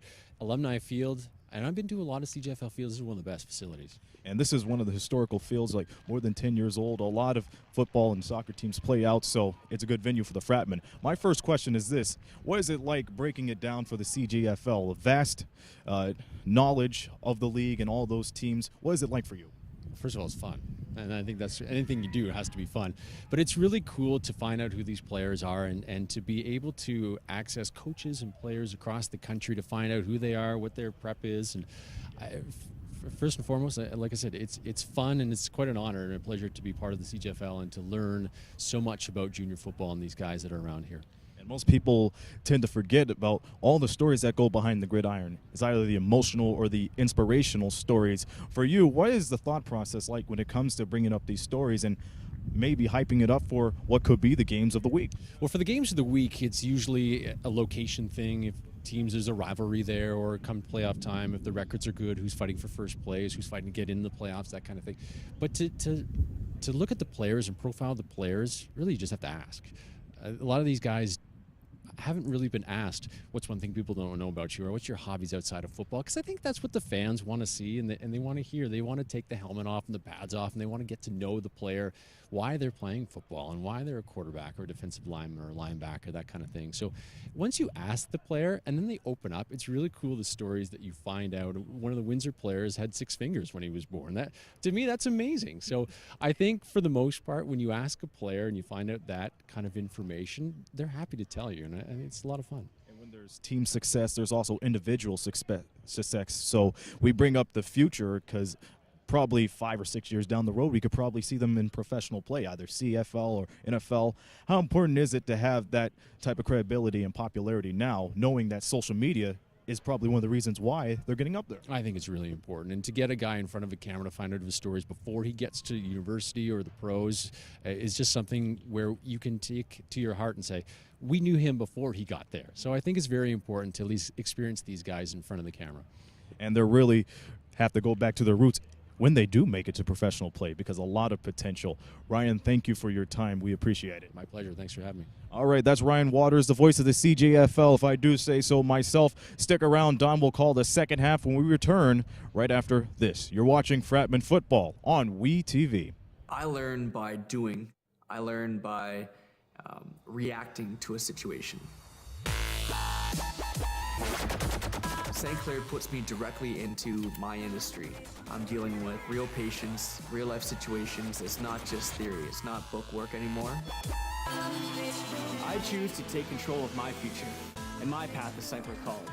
I choose to be here.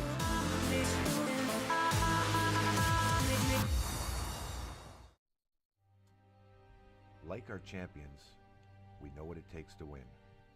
Every day we put on our uniforms and we strive to be the best. Ring after ring, we keep practicing until it becomes second nature. Our craftsmen have put in thousands of hours to master their trade. And when things get tough, we make the adjustments needed to stay on top. Baron Championship rings. This is who we are. Did you know that the most severe injuries in our region are motor vehicle crashes? 65% of road fatalities last year were directly the result of distracted driving. 90% of injuries arriving in our emergency rooms are preventable. Our message to you this summer is, put down the phone. Just drive. Let's work together to keep our trauma stretchers empty. It's new, it's fresh, it's innovative, it's WeTV, Windsor Essex Television, and you can watch it anywhere. www.we-tv.ca is the place to be. If it's sports, entertainment, or community events, WeTV has what you're looking for. The people, places, and faces of our community are front and center on WeTV. Check out www.we-tv.ca for what's being webcast live. WeTV, we got you covered. Welcome back to OFC football here on we-tv.ca. We're in our halftime. The Windsor Fratmen hosting the GTA Grizzlies. Week number 3 for the Fratmen. Week number 2 for the Grizzlies. Fratmen with a very comfortable 38-3 lead after 30 minutes of play. Other games today in the Canadian Junior Football League.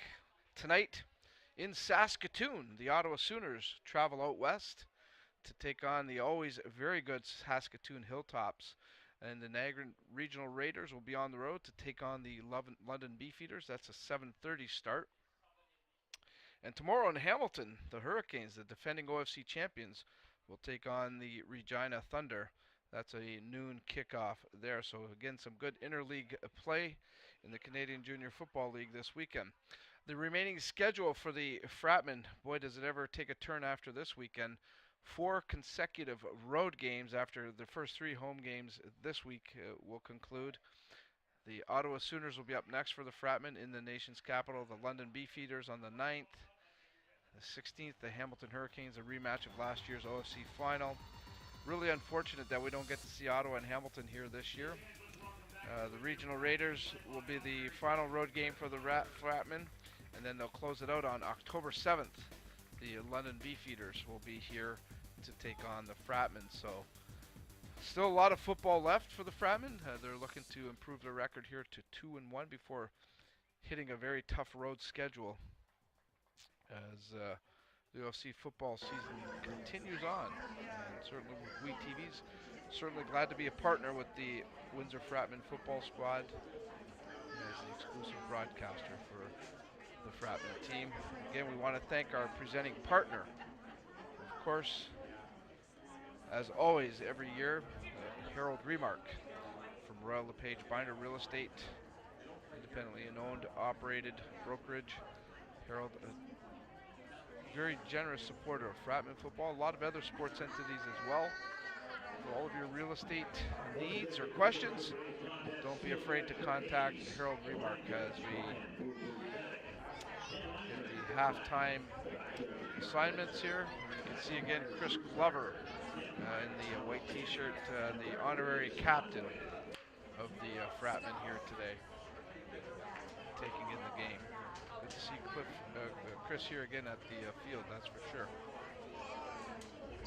And in just a moment, we'll have the kickoff starting the second half. Other things you want to check out on WeTV, of course, we debuted a new show this summer. It's called Infotainment. Gets you all of your entertainment news along with your local entertainment events, all of that stuff featured by Tony on the infotainment program. A new program each and every Wednesday. You can watch it at www.we-tv.ca. Infotainment with Tony here on WeTV. Good show to tune in. Don't forget the question of the week. A new question every Monday with our host Brittany Webster. And Brittany always has a very interesting topic to discuss on the question of the week here on WeTV. And don't forget to check us out all year long, as we'll be presenting a lot of new different programming initiatives and ideas, and always some interesting stuff going on at we-tv.ca. Certainly appreciate all of your support and comments so far. Boy, oh boy, those are some interesting seats up here on the berm. Wonder if those are reserved seats. It's in the back of one of the end zones. Good crowd here today. A nice day for football. Nice day to be sitting outside to watch some activity, that's for sure. Second half is just about set to go. Fratmen and the GTA Grizzlies.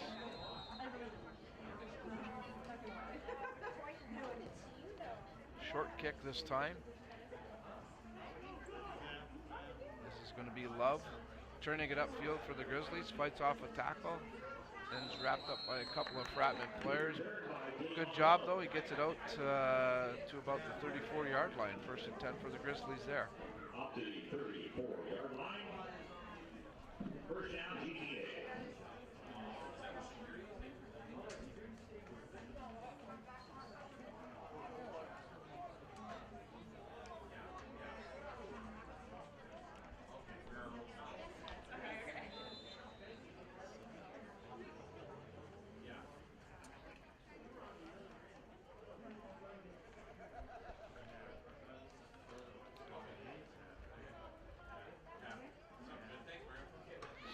Besko sets up.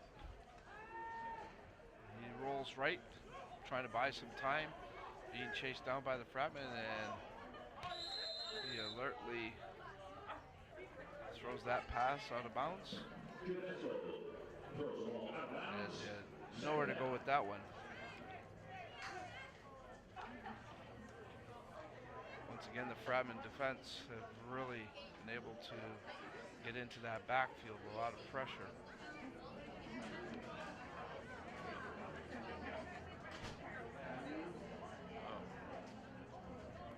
Okay.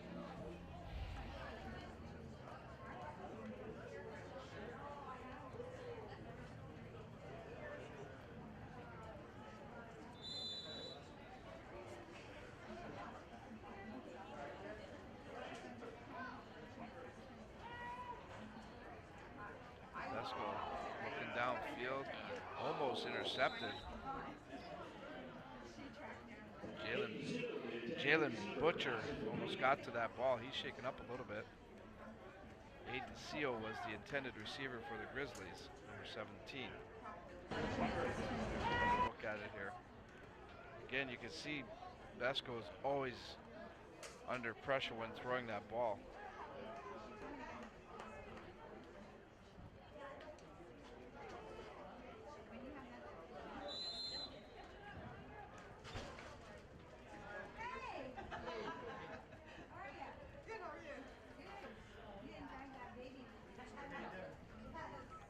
Punt situation for the Grizzlies.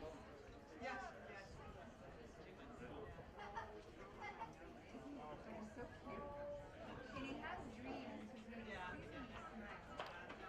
that'll roll out of bounds. 45-yard line of the Fratmen is where they'll take over the ball. Third quarter just underway here at Alumni Field in Windsor, Ontario. I want to wish Joe Demore and the University of Windsor Lancers good luck in their debut tomorrow. They'll host Waterloo, and wish them a successful season. I also want to thank the Lancer Athletic Department on behalf of the Fratmen for making the beautiful Alumni Field available for OFC football.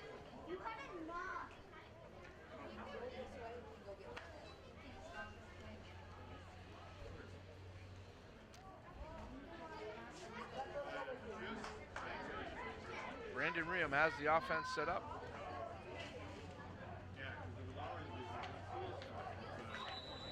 Some movement before the snap. Flags come out. See what referee Whitehead's got the call here.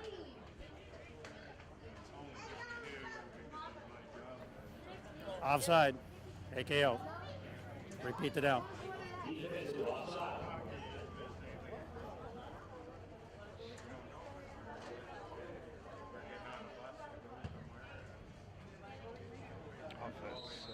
Offensive offside there against Fratmen, Michael Shantz.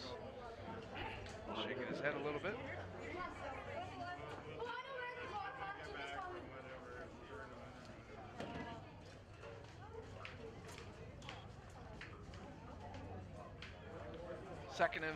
First and 15, I should say. Hands off to Knox. He gets back to, looks like the original line of scrimmage. Second down.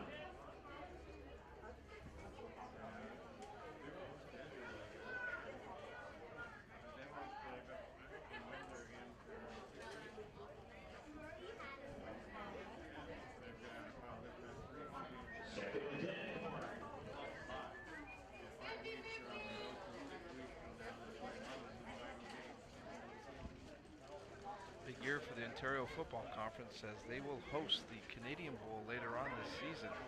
So whatever team can survive the Ontario Football Conference will be hosting a national championship game. Well, wouldn't that be nice to see it here in Windsor? Riem looking over the middle. Had Degasse in the neighborhood, but couldn't connect with him. Good defensive play there by the Grizzlies.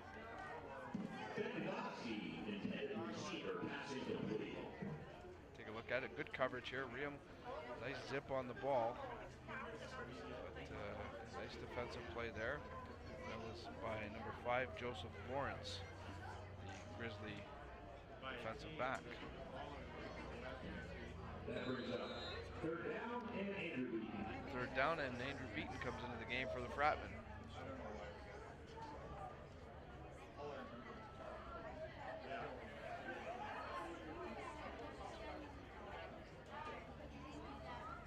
Low snap, Beaton handles it. Doesn't get a great punt up, but gets a good roll. Low line drive type punt.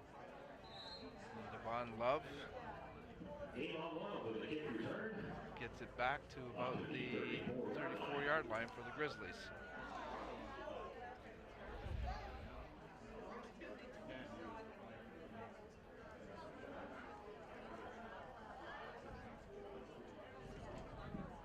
As GTA goes on the offensive.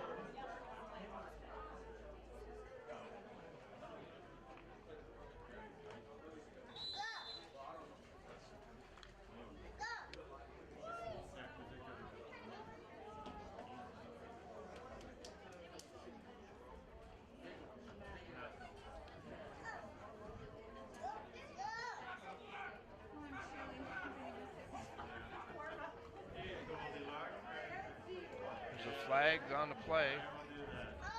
Besco's still up. Now he takes a pretty good hit, but we do have flags. Fratmen are claiming they came up with the ball.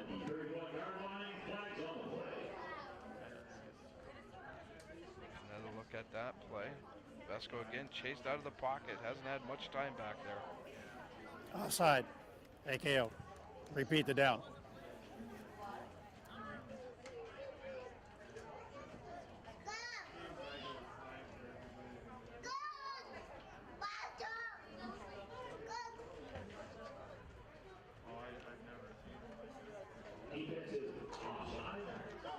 Offside against the Fratmen, indicated by referee Whited. So that's a break for the Grizzlies. They now have a 2nd and 5 situation. They're down 35 points as Sean Haskett, as he always does, working extremely hard, taking care of the Fratmen players. Besco, his pass behind his intended receiver. And obviously doesn't connect, so it'll be 3rd and 5 situation. Thomas Pete was the intended receiver there, number 88.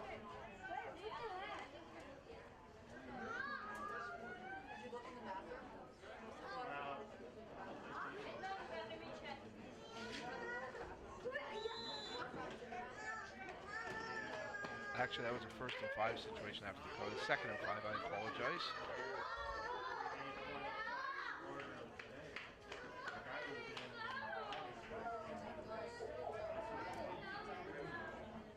Besco airs one out, but Pete unable to catch up to it.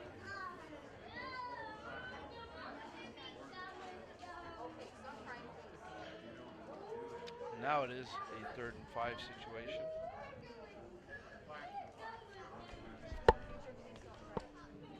And that'll bring third down.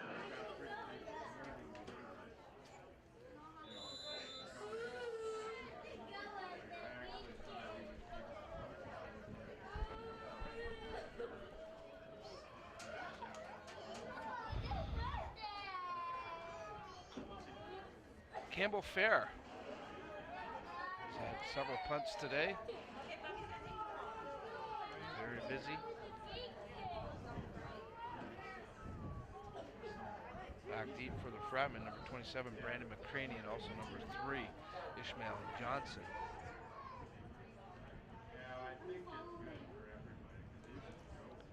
This is going to be Johnson. Oh, rolls past him. A good roll here for the Grizzlies. Johnson having trouble with it now. Finally gets it, but he was already down on his knees. So a good roll for the Grizzlies. And the Fratmen will be back deep in their own end of the field. Looks like they'll spot it at about the Fratmen 21. There is a flag. Procedure. White. And it's against the Grizzlies.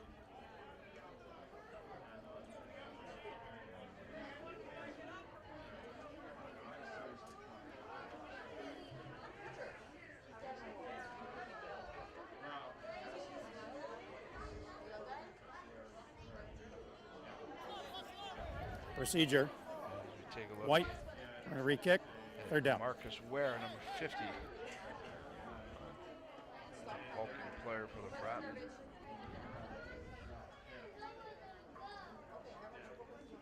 So it looks like we'll do this all over again as the Grizzlies are penalized.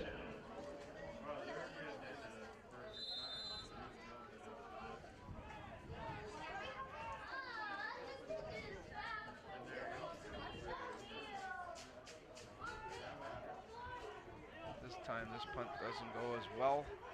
And picking up right away is Johnson on the one bounce. Johnson has some blockers in front of him, still battling. Now they're saying he was forced out of bounds at about the Grizzlies' 38-yard line. There's another flag. This game's starting to become a little bit sloppy here. No yards. Kicking team. 5 yards at the end of the play. First down. Fratmen decline, and they'll have a first down with excellent field position.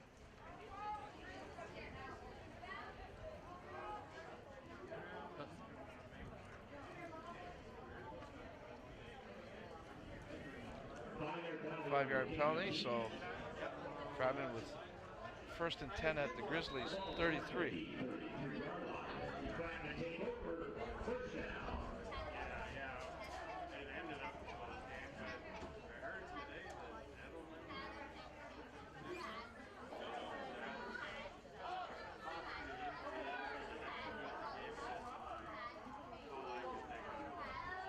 Looking over the middle, finds Degasse. Degasse still up on his feet, inside the 5, down to about the 3 or 4 yard line. First and goal for the Fratmen. Let's quickly go down to field level. Aaron Saunders has an update for us. Aaron. All right, Dom, I talked to the trainer for the Fratmen, and once again, Mustafa Mayri has re-aggravated his ankle. Remember, he twisted his ankle on the first week of play against the Edmonton Huskies, so he re-aggravated the same ankle. He's done for the game. So once again, he re-aggravated his twisted ankle. He's out for the remainder of this game. Back to you upstairs. Thanks a lot, Aaron, for the update.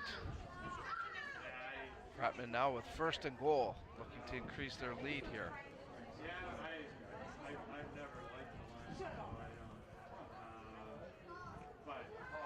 Looks to the end zone, little slant pass, and it's good. Touchdown, Fratmen, Omar Hayes Williams. His first touch of the afternoon ends up in the end zone. Fratmen now take a 44-3 lead with the point after coming up here. Take another quick look at it. Little slant pattern, and Williams hauls it in easily.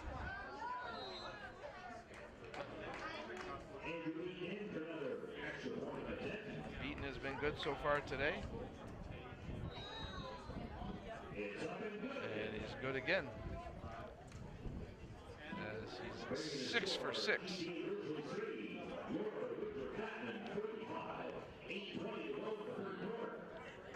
45-3. Fratmen now lead the Grizzlies. Omar Hayes Williams. Stats coming into the game here. Had a great afternoon last week. 9 receptions for 119 yards in the first couple of games. And he said he had his first touch here this afternoon, scoring a touchdown.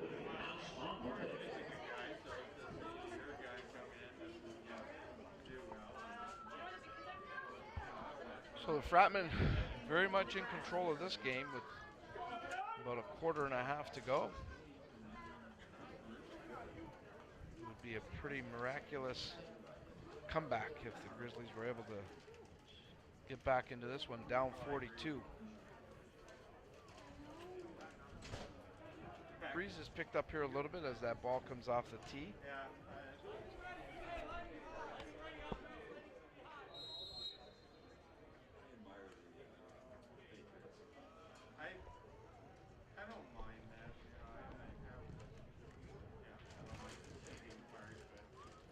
This is Devon Love taking the kick. And he's forced out of bounds after crossing the 30, maybe to the 31.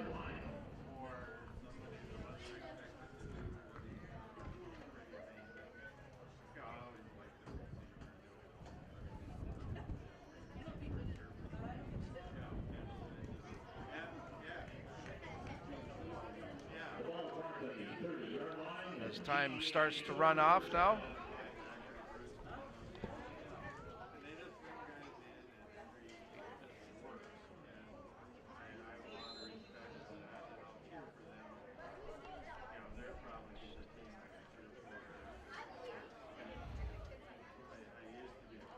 Vesco's still in the game. Four receivers to his left. He hands off.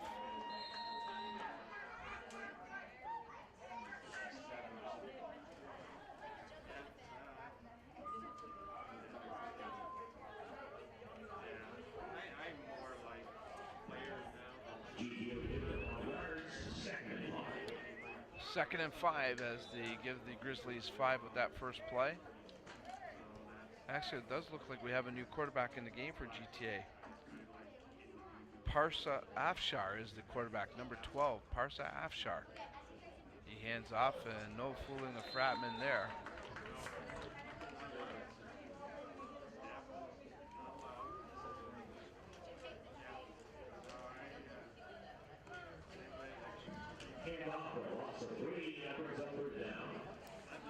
Grizzlies lose 3 there, so that's a third down situation brought in. 8 yards to go. The punt unit comes in once again for the Grizzlies.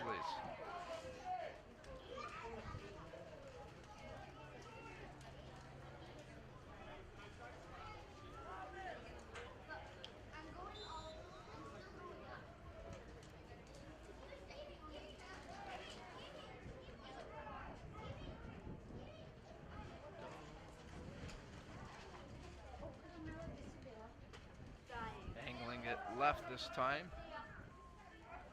This is going to be number 27, Brandon McCraney. Flag on the play. Brandon McCraney with the right back. Out over the 50-yard line, flag on the play.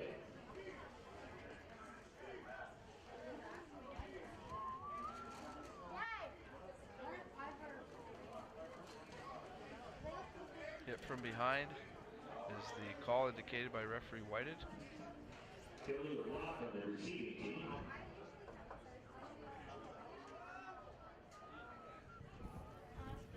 Illegal block.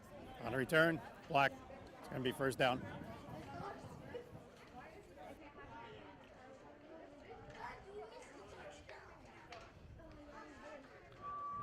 That GTA player couldn't quite make out the number here, but he looks like he's in a little bit of pain here.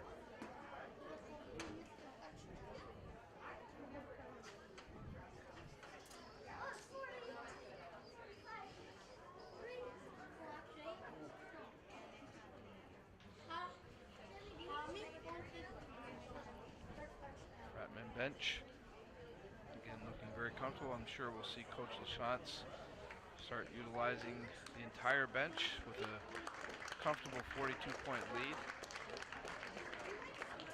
Our next broadcast, we will not be back until October 7th.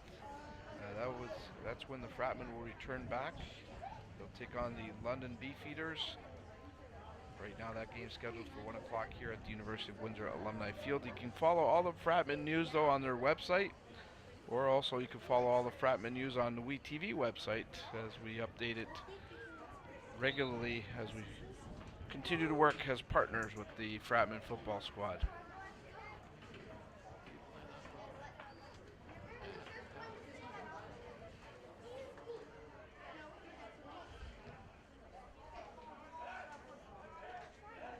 First and 10 for the Fratmen here. Riem looking over the middle, has Woods. Woods hauls it in. A huge play there. Riem to Woods. What a nice connection that's been this afternoon. And the Fratmen are all the way down to the Grizzlies' 31-yard line. We're going to say the 30, actually.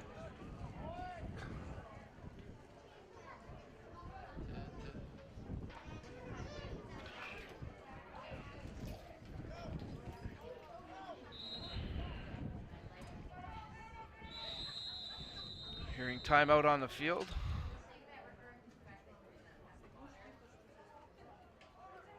Grizzlies called a timeout as the defense not quite ready to go there.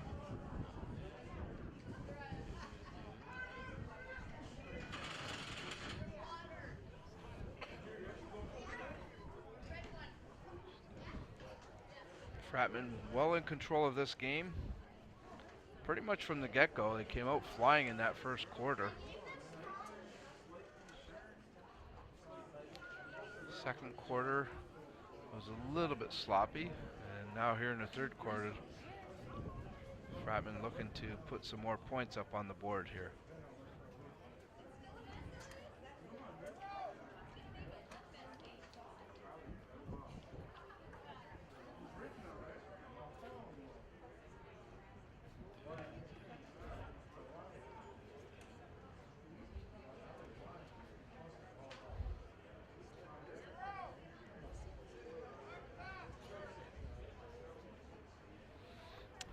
Again, we're in a timeout situation here. The Grizzlies have called a timeout.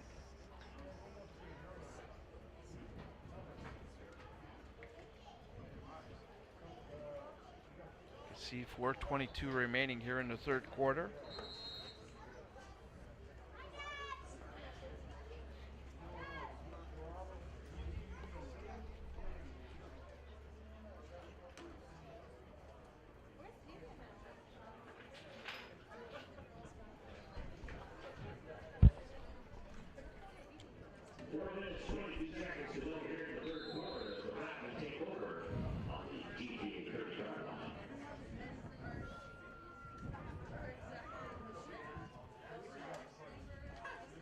Riem flushed out of the pocket. He's looking downfield. Has a player in the area. That was Woods and Hayes. Hayes actually came up with a reception after it was deflected, but was out of bounds with his teammate. So that'll be obviously ruled incomplete.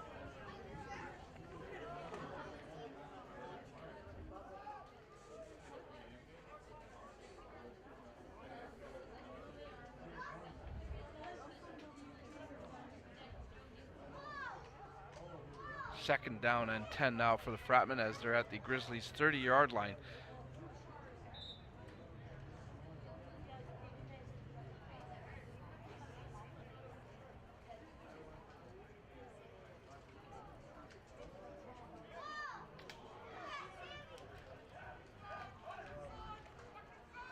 Riem looking over the middle, had D'Angelo Knox coming out of the backfield, couldn't connect with him. Riem a little upset with himself as he knew he had Knox wide open.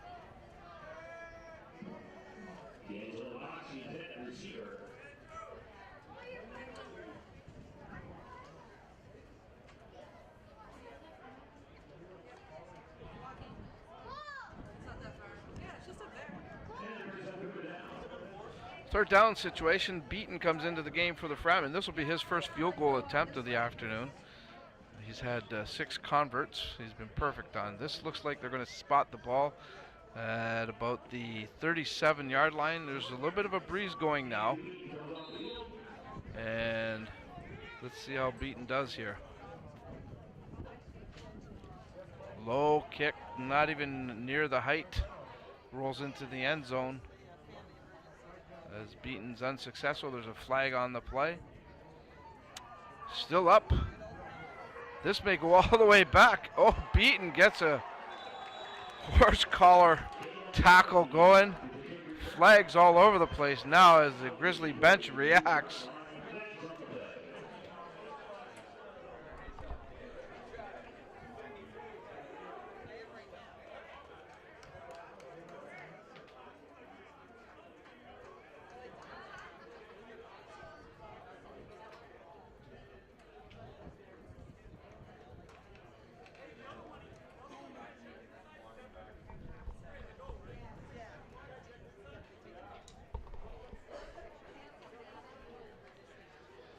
So the officials are explaining 3 or 4 of the calls here, and I'm sure this will be against the Fratmen.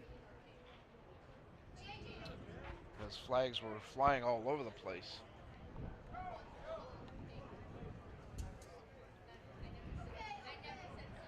It was off a 37-yard field goal try that all of this came out. We have 2 fouls on the play. The first foul whited. was an illegal block. On the return, white. Second foul was an unnecessary roughness horse collar on black. Difference of 5 from the 20-yard line, first down. So we get the explanation from head referee Todd Whited. And now it's a 1st and 10 for the Grizzlies at their own 25-yard line. No, his headset's off.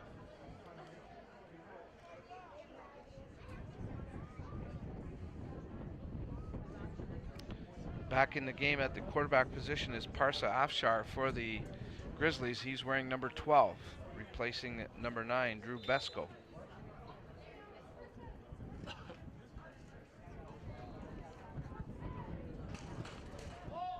That pass is intercepted. Coming up with the pick is Dante Fornacero for the Fratmen. As that ball thrown into some heavy traffic.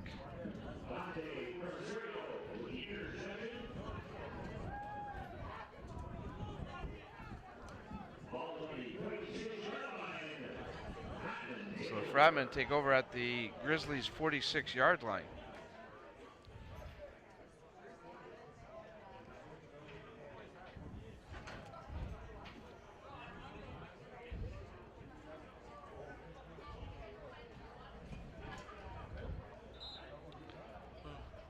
Under a minute to go here as time winding down, 3rd quarter.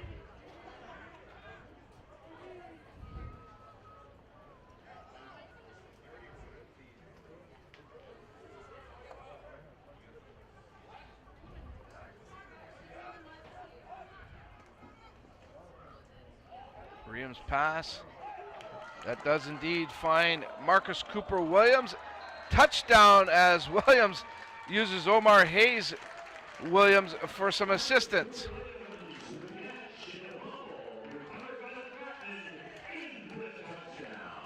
Take a look at it as this ball will be fumbled. Here's the catch by Cooper Williams. Then the fumble comes out and Omar Hayes Williams is right there. Almost looked like he passed it up to him. The going is good right now for the Fratmen, I'll tell you. Getting the bounces, making the plays. As Omar Hayes Williams scores his 2nd touchdown of the afternoon.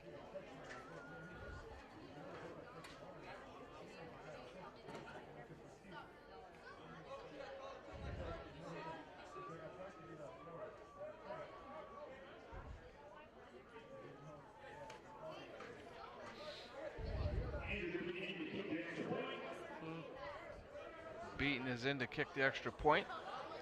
He's been perfect with the extra points today. Missed the 1 field goal.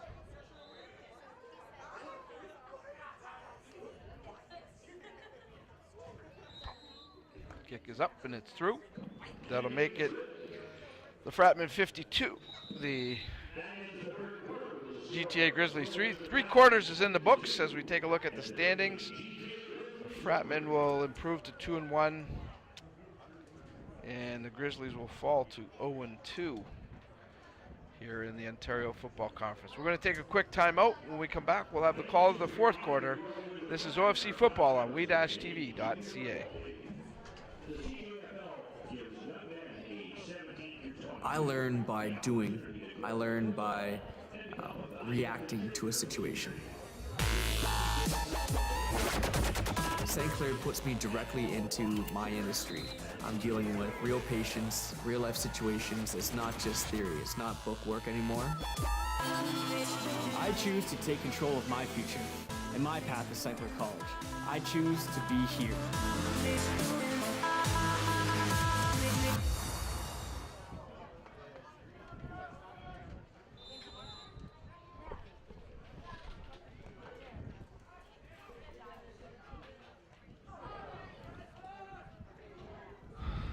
Devon Love takes the kick as the 4th quarter just gets underway here.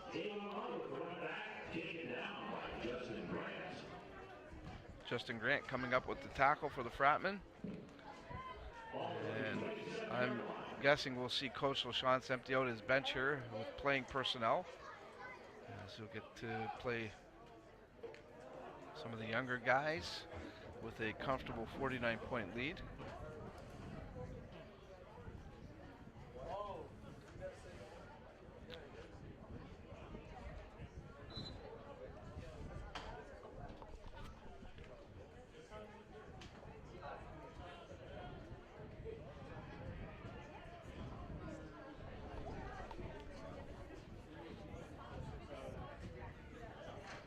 I formation in that backfield as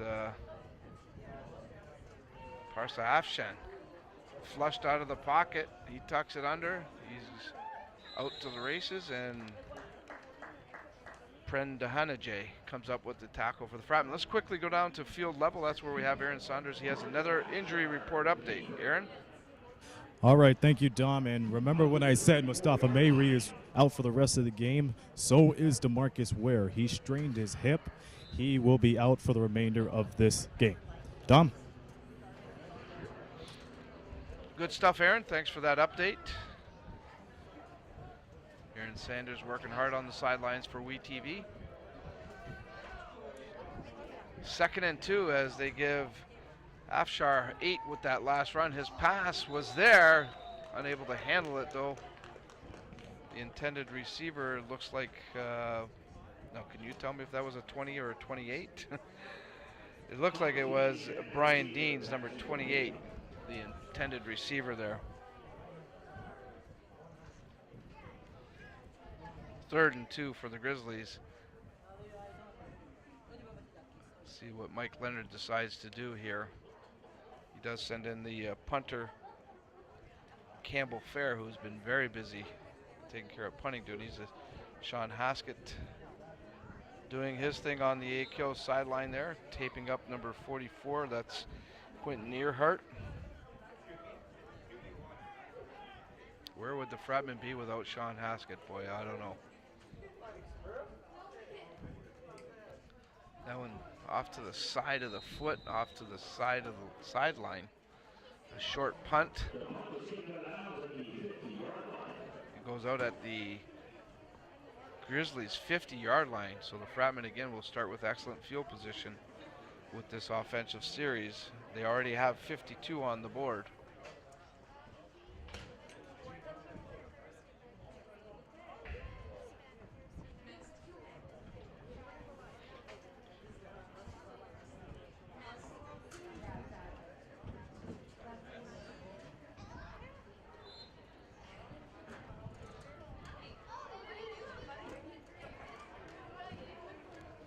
Riem in the game. Remains in the game, I should say.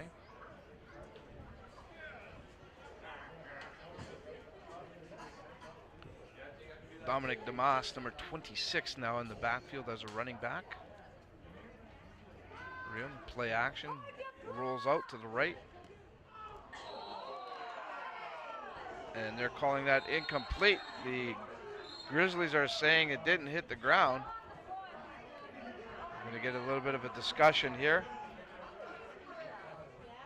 Isaiah Bonenfant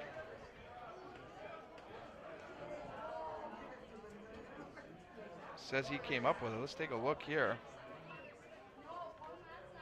He might have an argument there as Justin Grant handled it and then bounced up before it hit the ground. And yes, indeed, they've awarded the ball to the Grizzlies on the interception. Number 18, Isaiah Bonenfant.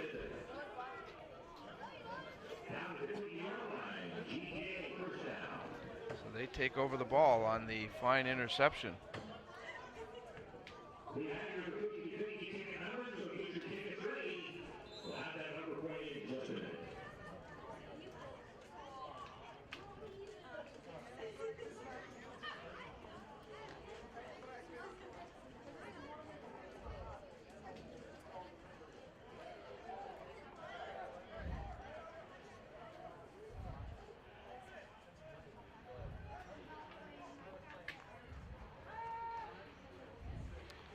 That Pass comes up low and short.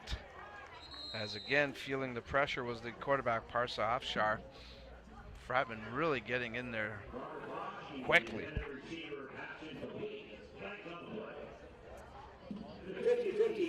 Pass interference. AKO. More than 15. First down.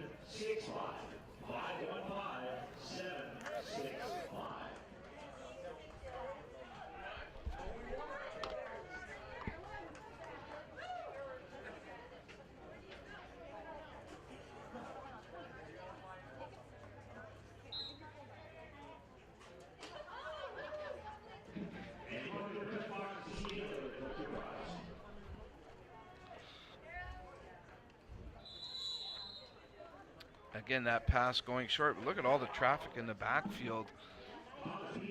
Fratmen really able to penetrate that offensive line of the Grizzlies.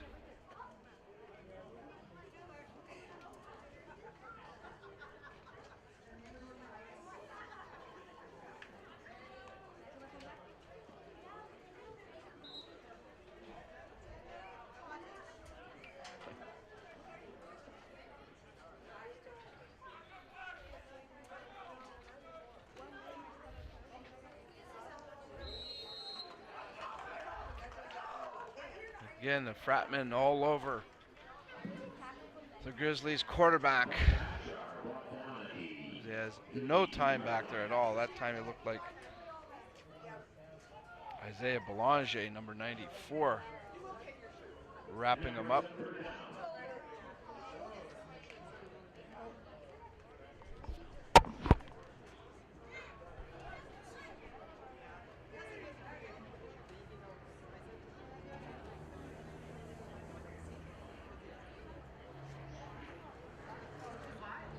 Punt unit is in for the Grizzlies.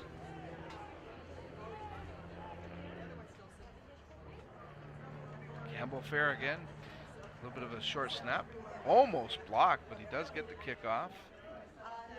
This is going to be Ishmael Johnson.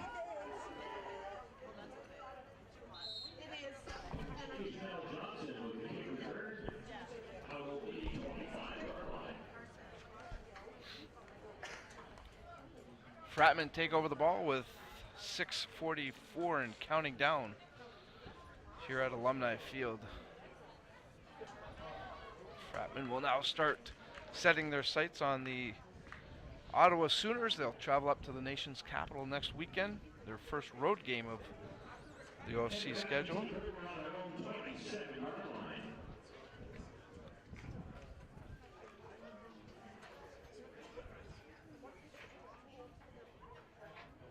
They'll start this series of downs on their own 27.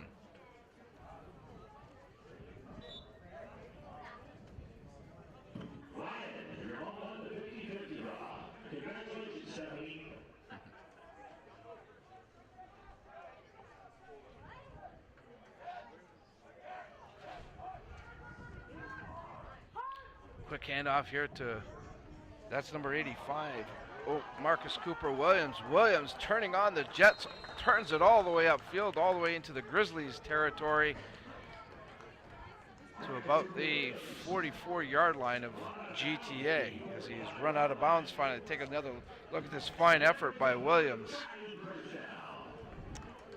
What a nice, speedy receiver he is.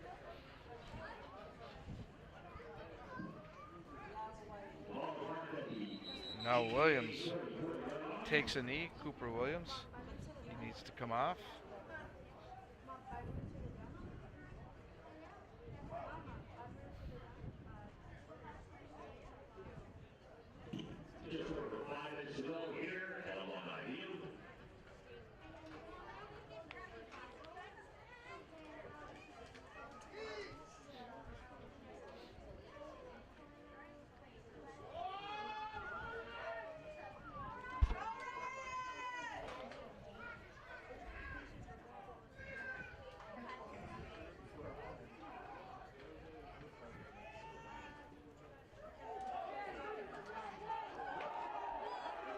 What a great effort by Brandon McCraney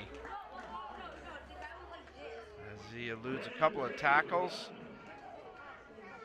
Very elusive, number 27, that's for sure. Breaks a tackle there and then misses one there. A nice effort there by McCraney and a good job of holding on that ball.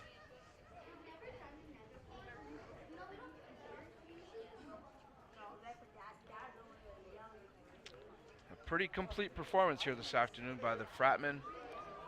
Full value for this victory. No question about it, they came out on firing on all cylinders and controlled this game from the get-go against a good athletic GTA team.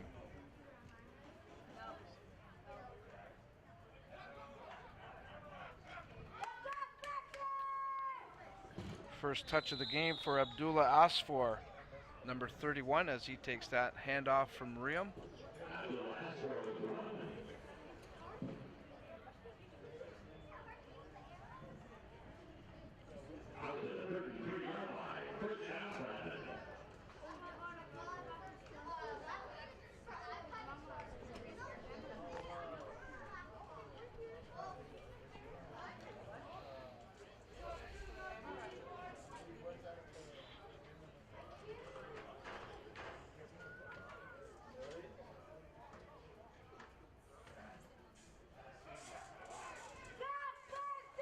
Here's McCraney again on the sweep, and he's tripped up there by Devon Love, but not before McCraney gets the first down to the Grizzlies 20 as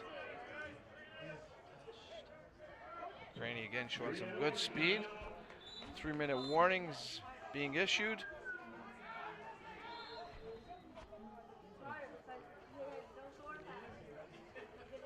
Couple of minutes, the Fratmen will celebrate victory number 2 of the OFC campaign. Aaron Saunders will have our post-game report.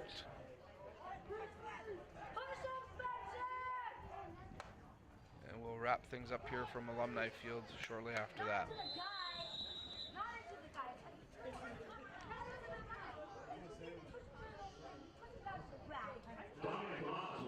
Moss with the carry there.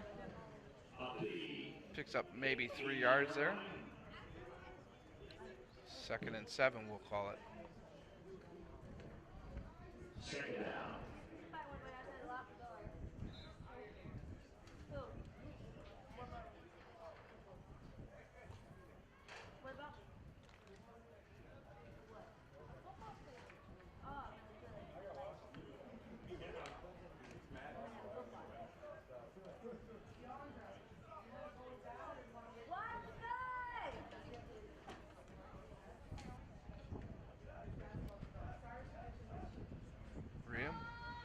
Quick pass to Degasse.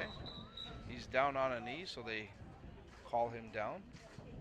It's going to be short of the first down yardage needed. That was a 2nd and 8 situation.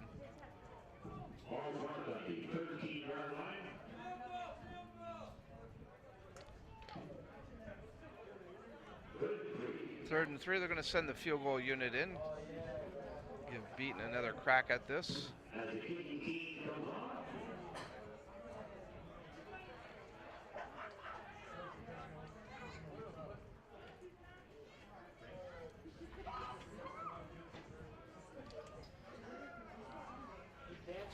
Going to spot this ball. Looks like they're going to set it up at about the 20. A little bit of an angle to the right. Second attempt of the day for Beaton. He missed a 37-yarder earlier in the contest. Snap's good. Kick is up. And this time it gets through. So Beaton is successful from 20 yards out. That makes the score the Fratmen 55. GTA 3. Time is run out. They are calling it. That is the last play of the game. The Windsor Fratmen finish off the GTA Grizzly very convincingly. They win it 55-3. The Fratmen improve to 2-1. The Grizzlies fall to 0-2 on the season, as the Fratmen looking very solid the last 2 weeks. First against the Regional Raiders of Niagara, and now with the GTA Grizzlies. We're going to take a quick timeout. Stick around though. Aaron Saunders will have some post-game reaction, and we'll wrap things up. We're coming to you from the Alumni Field, the site of OFC football on we-tv.ca. I learn by doing. I learn by reacting to a situation. St. Clair puts me directly into my industry. I'm dealing with real patients, real life situations. It's not just theory. It's not book work anymore. I choose to take control of my future, and my path is St. Clair College. I choose to be here.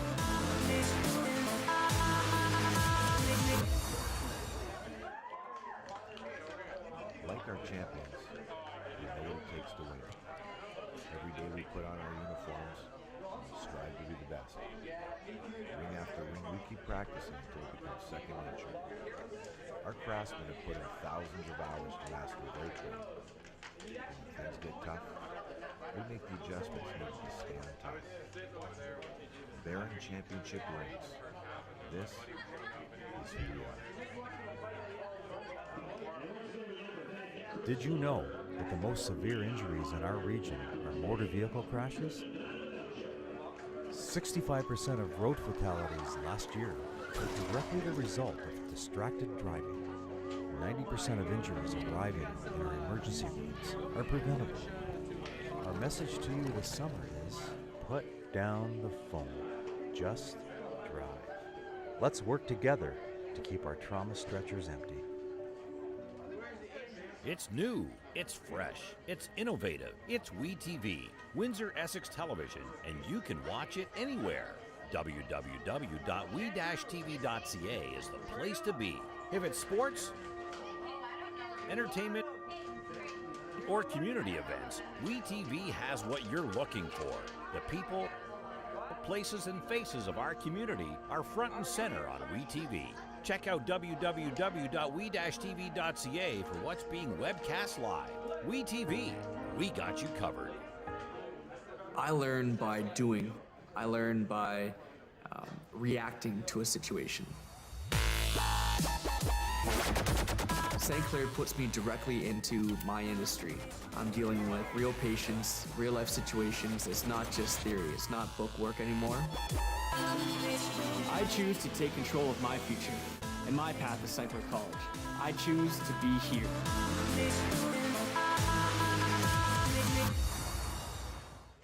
Here.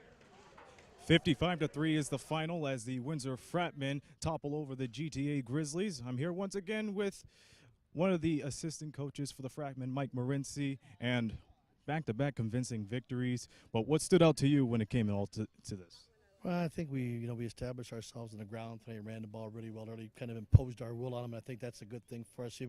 Against good teams, you got to be able to do that. So I think the way we ran the ball early was real nice. It got us in some rhythm, and we got better. And that's how we're looking to do every week, is get a little bit better from the week before. And you guys tightened up the discipline really well from a week before, and especially from the defensive line that once again limited a team to single digits or less than that. Yeah. What came from all that? I think just, we were out of sorts against Edmonton. We just didn't do a good job. We lost our focus. 16 penalties is crazy. We got it down a little bit last week to 10, and we'll be single digits this week. So we're moving in the right direction at least. 2-0 against OFC teams right now, and now you're going right down to the road for the next few weeks. What do you guys hope to establish on this road stand? Now just got to keep pounding the ball and offensively, because we could ride our offensive line because they're real good, and our secondary is young and we're getting there. It's a little bit of work to do every week. Okay, so we'll just keep banging away at it. We're going to be okay. It's going to be a good team by the end of the season. It takes time. It's a marathon. It's not a sprint. We can't wait to see what goes down with this 2-1 team now on the road stand. Thank you, Coach Morency. Thanks very much. Appreciate it. Dominic Papa, it's business as usual as we go back to you. For the post-game comments, again, the Fratmen win it 55-3. They are 2-1 after week 3 of their OFC football schedule. Next up for the Fratmen, they'll travel on the road to take on the Ottawa Sooners. Our next broadcast here with the Fratmen, they won't be back for a little while, folks. October 7th, Saturday, October 7th. This will be their final regular season home game. They'll take on the London Beefeaters. We'll have all the action here for you on we-tv.ca. So that's the story here this afternoon from Alumni Field. The Fratmen win it 55-3. On behalf of Aaron Sanders, our hard-working crew behind the scenes here at We-TV, this is Dominic Papa thanking you for tuning in. We hope to see you all again very soon. Until then, take care, everybody. Have a great day.